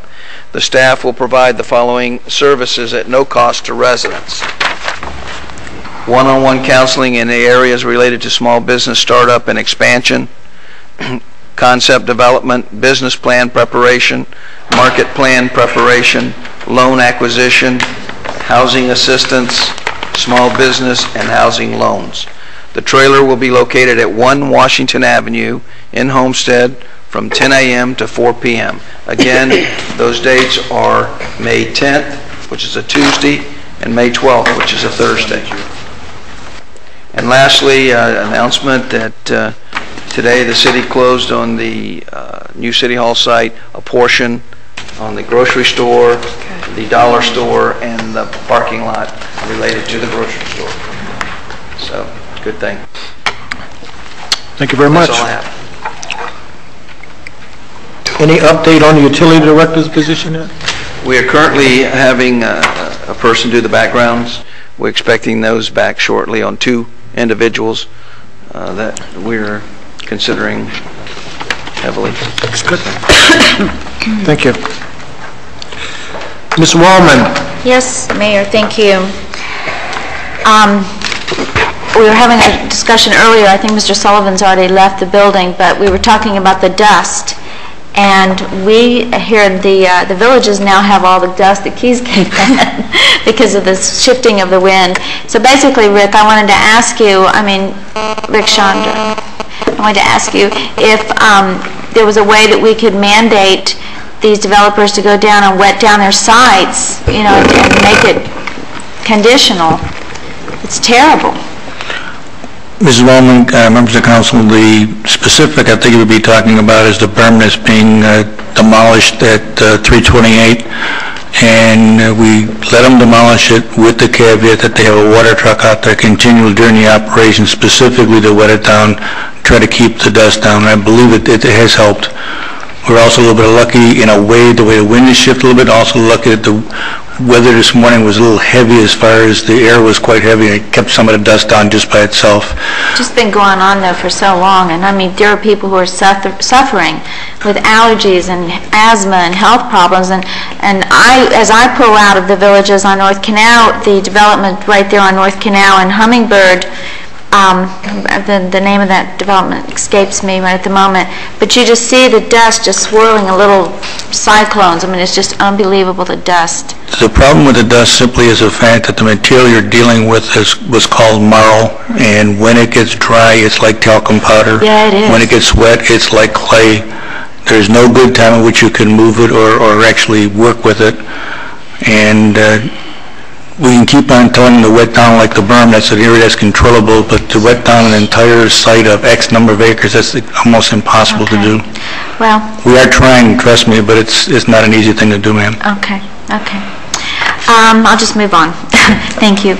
March 24th, I had the opportunity and the pleasure to attend the March for Parks celebration with Biscayne National Park and Everglades National Park, and this year it was held at Biscayne National Park, and there were hundreds of people there. It was a big picnic. It was a beautiful, beautiful day. The weather was great, and I was surprised when it came my turn to speak how many people in the audience had never visited Biscayne National Park. But yet we had the same thing last year at Everglades National Park, and we asked the same question about Everglades, and much fewer people said that they had not visited Everglades. So I think this is catching on. It was a beautiful day, and I was very honored to be there. We do it every year, and next year it's going to be at Everglades National. I worked with our Parks and Recs department in finalizing all of the youth sports league contracts, and to my knowledge, as of today, I do believe that all the problems and kinks have been worked out and everything is moving forward. That's correct, right? Nothing's changed since 2 o'clock. Not since not since we started the meeting. All right, that took a lot of work last week, let me tell you. And I attended a ribbon cutting for the new Chamber Center building just south of the library. It's just a gorgeous building. If you've never been there, it's just a beautiful building just on US 1 south of the library and City Hall. And there were a lot of people there too. Linda was there at the same time I was, and I was really impressed. And Saturday, the city had their Tee Off for Tots golf tournament, and that was a great day. We had a blast, and Mike's doing the thumbs up over there. I was in charge of raffle sales, so if that tells you anything, I got sunburnt, and we were there all day long until 7 o'clock that night, and we had a really good time. I want to thank David Chalker, who chairs this event, and all the city employees that work as volunteers to make this happen. And this year, the Little Angels, they're the recipients of their profits. So we had the Angels out there working, and we had a really good time. I think we all had a really good time. I'm sorry I hit you guys up for tickets. I still had a strategic place of every golf cart in the tournament had to go by me in order to get to the next hole. So I stood there with my tickets, and I sold them all. So anyway. Mayor, we are making progress with the internal auditor position. With the help of Patty Sullivan, we were able to do a research program on salaries with other cities that do hire and have in-house internal auditors. So now I'm just waiting for a job description from HR, and they're working on that. And as soon as we do that, I'll meet with Elena, and we'll decide where the money's going to come from in the budget, and then I'll bring back a recommendation to council, and we'll decide from council as to what the salary will be, and if you want to make any changes to the job description, and just work out any kinks or details that we might have. So we are working on that. And I attended a focus group meeting with CRA that Rick Stotts chaired, and that was concerning the future of the Losner Park expansion. It was really a really interesting meeting. I was so impressed with all the comments that were coming from around the table. I think those focus group meetings are just so important, and we should have more and more of them to get the citizens' input as to what they would like to see in different areas of town. So Mr. Losner was there too. He'll probably share some ideas with you, but it was just really interesting, and I was very impressed. And I got a couple of things here. The Parks and Recs newsletter, I don't know if you've seen it or not. but it is fabulous, and I want to compliment our Parks and Recs department. They just did a beautiful job on it. It's called Parks and Rec Buzz. If you can, pick one up, because there's a list of all the parks and all the improvements that's going to be made. John, did you get your copy that I faxed to you? It's just wonderful information, and I'm very happy. And I think, didn't Evelyn have a big part in doing this? She did a great job, just a great job. So I'm very happy with that. And our tourism committee now has an official newsletter. So you can go on, I'm sure they're on the website. I'm sure you can pull them up there, right, Patty? Okay, well, we'll get it on there, because I think it's very important and it has a lot of good information. Also, I'd like for you to look around the chamber at all the beautiful art. We had our gallery opening last Wednesday. We had a big crowd. If the cameras could just pan around, it'd be great, because these are local artists here at Art South, and they do beautiful, beautiful work. And every piece is for sale, so I encourage you to come early to the council meetings and stay later, the committee of the whole meetings, browse around. We actually have a gallery right in our chamber council. And these paintings will be here until the end of July, and then we have a new theme coming on in the fall, and guess what the theme is? It's Homestead is Home. So you're going to have pictures of buildings that we have here in Homestead, flower gardens, all kinds of things. So they're excited, and I want to thank Art South for doing that. The Homestead Chamber of Commerce luncheon last week, I participated in a park-to-park presentation. I really didn't do anything. I was just there if anybody needed to ask me for questions. But I wanted to compliment Michelle and Fred and Mike Richardson. They did a great job. And now the park-to-park has now been officially presented to the Chamber of Commerce. And this Thursday, we will have a groundbreaking for the improvements for Mistrata Park, and that's $150,000 grant budget from Safe Neighborhood Parks, and this will be used for a new playground with a rock wall and a water fountain. The basketball court will also be resurfaced and refurbished, and a new pavilion with benches, picnic tables will be installed. And there will also be game tables and new landscaping around the park with fencing. And the demolition event will be the kickoff to a citywide park renovation and construction wave for 2005. And I won't go on to any other park improvements right now, because if you will look up, and we'll make sure that we get that on the website maybe tomorrow, if you'll go to our Parks and Recs newsletter, everything is listed in there. So you'll be able to go and find out exactly how much money's been budgeted, where it came from, and the improvements that are going to be made to each park. And I'll make an announcement each month as to what park is being worked on next. Thank you, Mayor. Thank you, Ms. Roman. Vice Mayor Bill. Thank you, Mayor. First of all, I want to say how good it is to be back home, and Homestead truly is my home. And as much as I love South Africa, and it was absolutely breathtaking, there's nothing like coming back home. Before I left for South Africa, actually just a few days before, we had Miami-Dade County Days in Tallahassee, and we did, it was the city manager and I, and actually Councilman Hodge too, and we did quite a bit of lobbying and had a lot of good face time with different people in the county as well as in the state. And I would like an update on how we did in playing defense on those bills that were quite harmful to us. I know we should only have one more week left of legislative session. It should end at the end of next week. It should be over. So I kind of would like an update on how we did, especially with the CRA bill, or the anti-CRA bill, and the telecommunications bill. And I would like to see how we did on that, as well as the money for infrastructure, especially in the area of water. So that was, I want to say how important it was to attend. It's very, very important. And sometimes you think that just, meeting with your legislators just for 20, 30 minutes at a time, it's very, very important that they see our faces.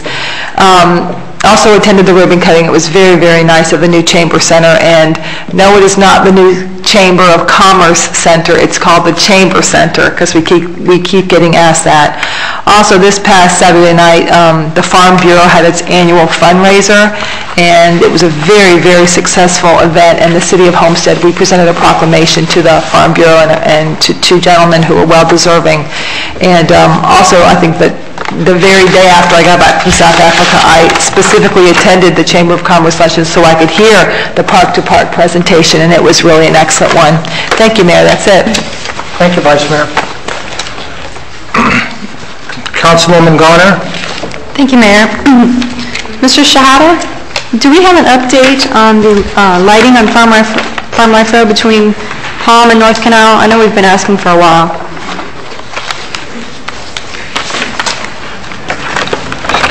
Actually, we do. Mr. Berea, sorry.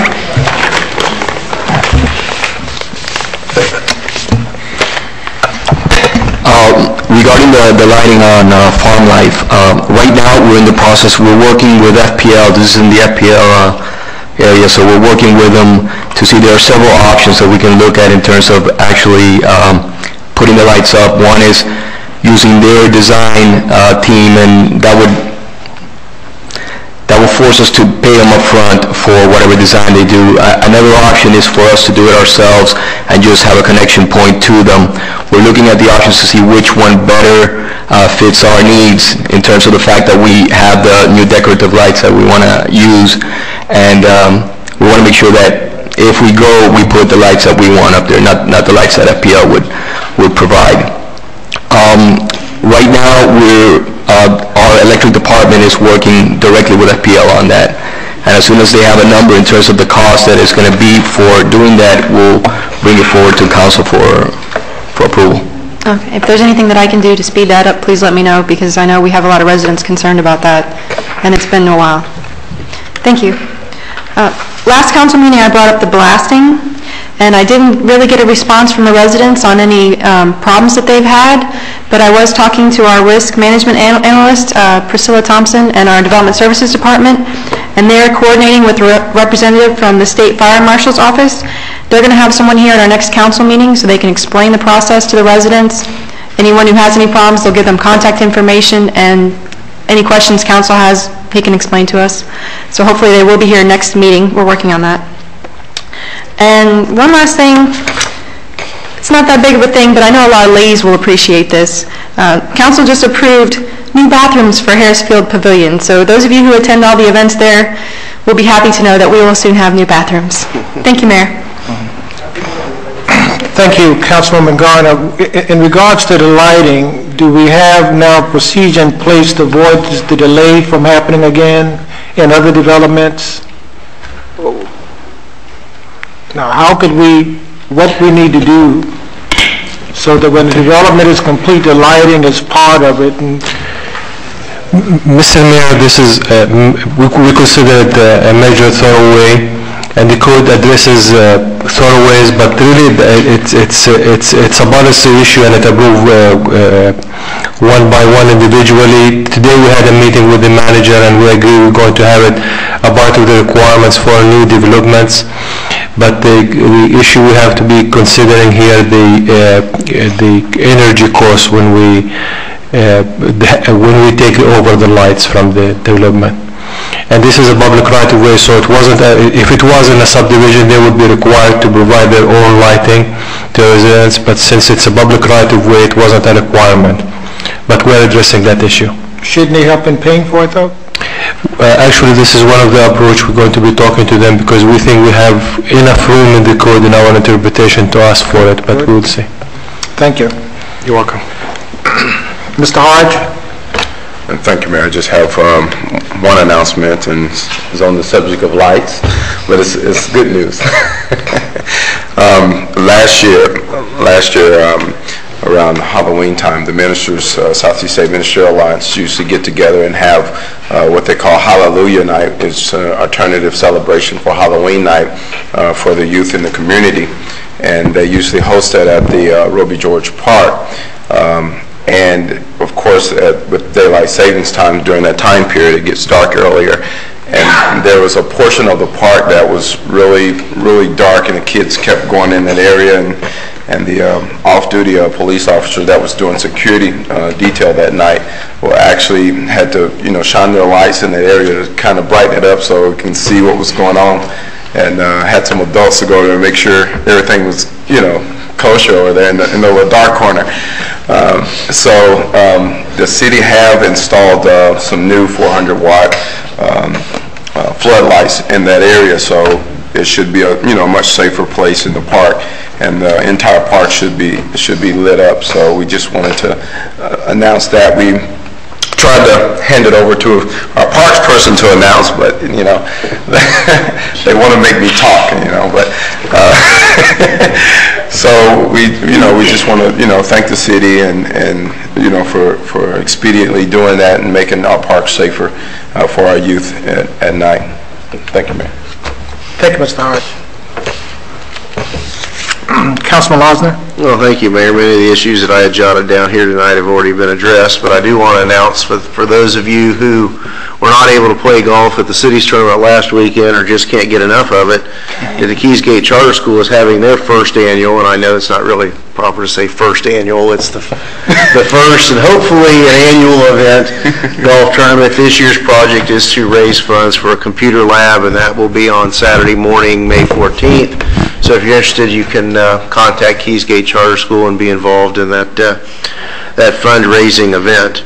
As to the lights, I was fortunate enough to be available and called into that meeting this morning, as you know, specifically as it related to the use of the decorative lighting and how we would go with that. And I think probably this situation is a very unusual situation. That most of our developments of late have been private roads within the pod, and this was a peculiar circumstance where a road was built by a developer, but it was a prolongation of an existing city road.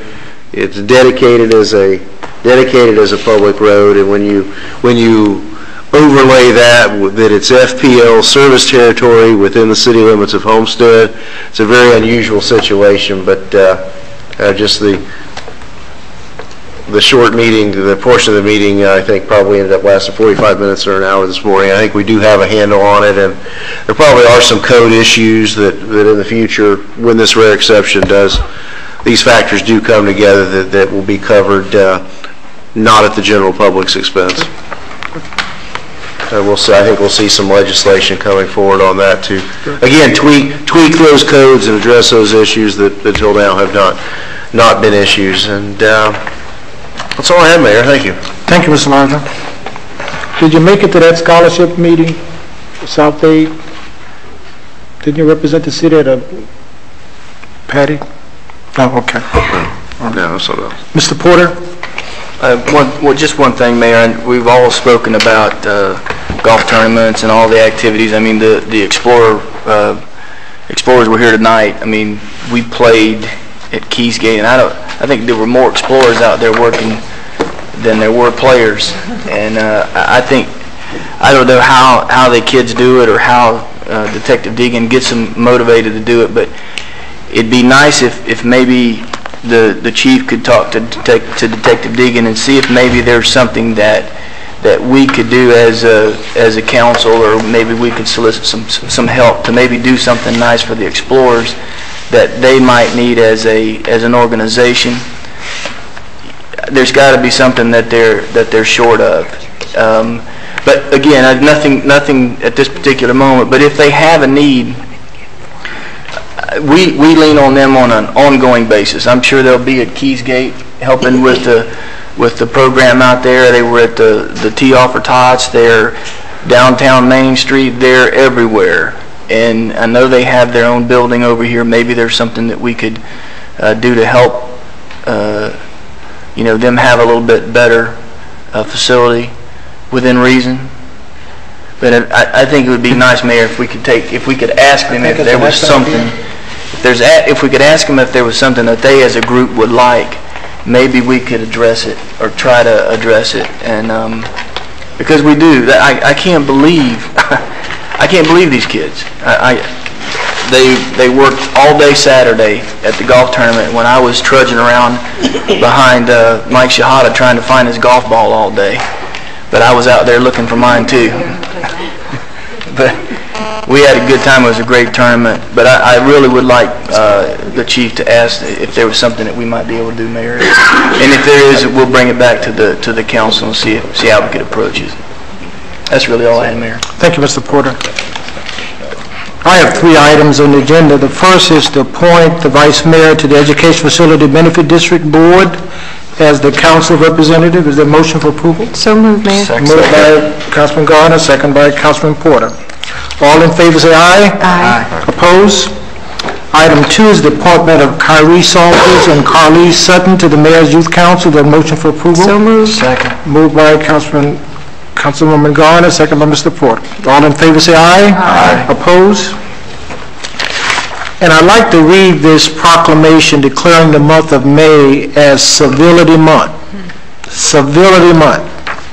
Whereas the open exchange of public discourse is essential to the democratic system of government, and whereas, as a cornerstone of democracy, Americans observe certain rules of behavior generally known as civility. And whereas civility derived from the Latin word civitas, meaning city, and civis, meaning citizen, is behavior worthy of citizens living in a community or in common with others. And whereas display of anger, rudeness, ridicule, impatience, and a lack of respect and personal attacks detract from the open exchange of ideas, prevent fair discussion of the issues, and can discourage individuals from participation in government. And whereas civility can assist in reaching consensus on diverse issues and allow for mutually respectful ongoing relationships, and whereas civility can uplift our daily life and make it more pleasant to live in an organized society, and whereas the city, county, and local government law section of the Florida Bar urges the adoption of a pledge of civility by all citizens in the state of Florida, now therefore be resolved by the City Council, City of Homestead, that the month of May is proclaimed as Civility Month and calls upon all citizens to exercise civility toward each other. And I strongly recommend it. Mayor, can we have it for all 12 months? Yes. Civility each and every day. And finally, let me say one other thing. I'd just like to mention that Councilman Hodge and I was at a conference in Columbus, Ohio last week, and called the National Conference of Black Mayors. And there's about 562. And it was very interesting, and I think we came away with pretty much the issues that our city is confronted with each and every day is all across America. This whole issue about urban design is in Columbus, Ohio, it's in New York City, it's all over the country. So I think we're on the cutting edge in Homestead of doing what we think is right for this community, because other communities are experiencing the same thing. Mr. Stout's CRAs all over the country. And some of the issues we've dealt with over the last several years with CRA issues and with our growth in Homestead, other communities throughout the country is confronted with those same issues. So I think we left the conference last week with an understanding that we're on the cutting edge in Homestead and we're on the right track. And finally, to Chief Roll, I'd just like to again congratulate you and your family and Entree Roll for going to the Arizona Cardinals and being drafted number 8. And what really made us proud was when he was interviewed and they said, Entree Roll from the city of Homestead. I think they announced the city of Homestead at least 2 or 3 times. So just you, certainly, I know you're proud of all that your son have accomplished, and we're very proud of you and not only your contribution to Homestead, but just what Entree have brought to the table. We got international, national, international attention on draft day, and we're so proud of him. And I'm hoping at some point that you would allow us the opportunity to present him with something when his schedule allow him, and we would be honored to have him in the City Hall at a council meeting and recognize him for his stellar efforts at UM and certainly as a football player. So congratulations. And that's all I have. Any comments from the audience? Any comments from the audience? Thank you all very much for coming. Meeting is adjourned.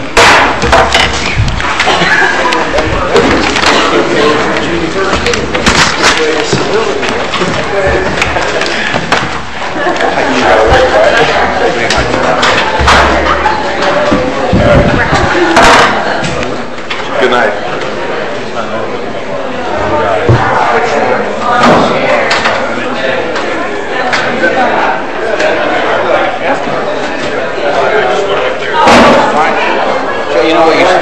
led it by James.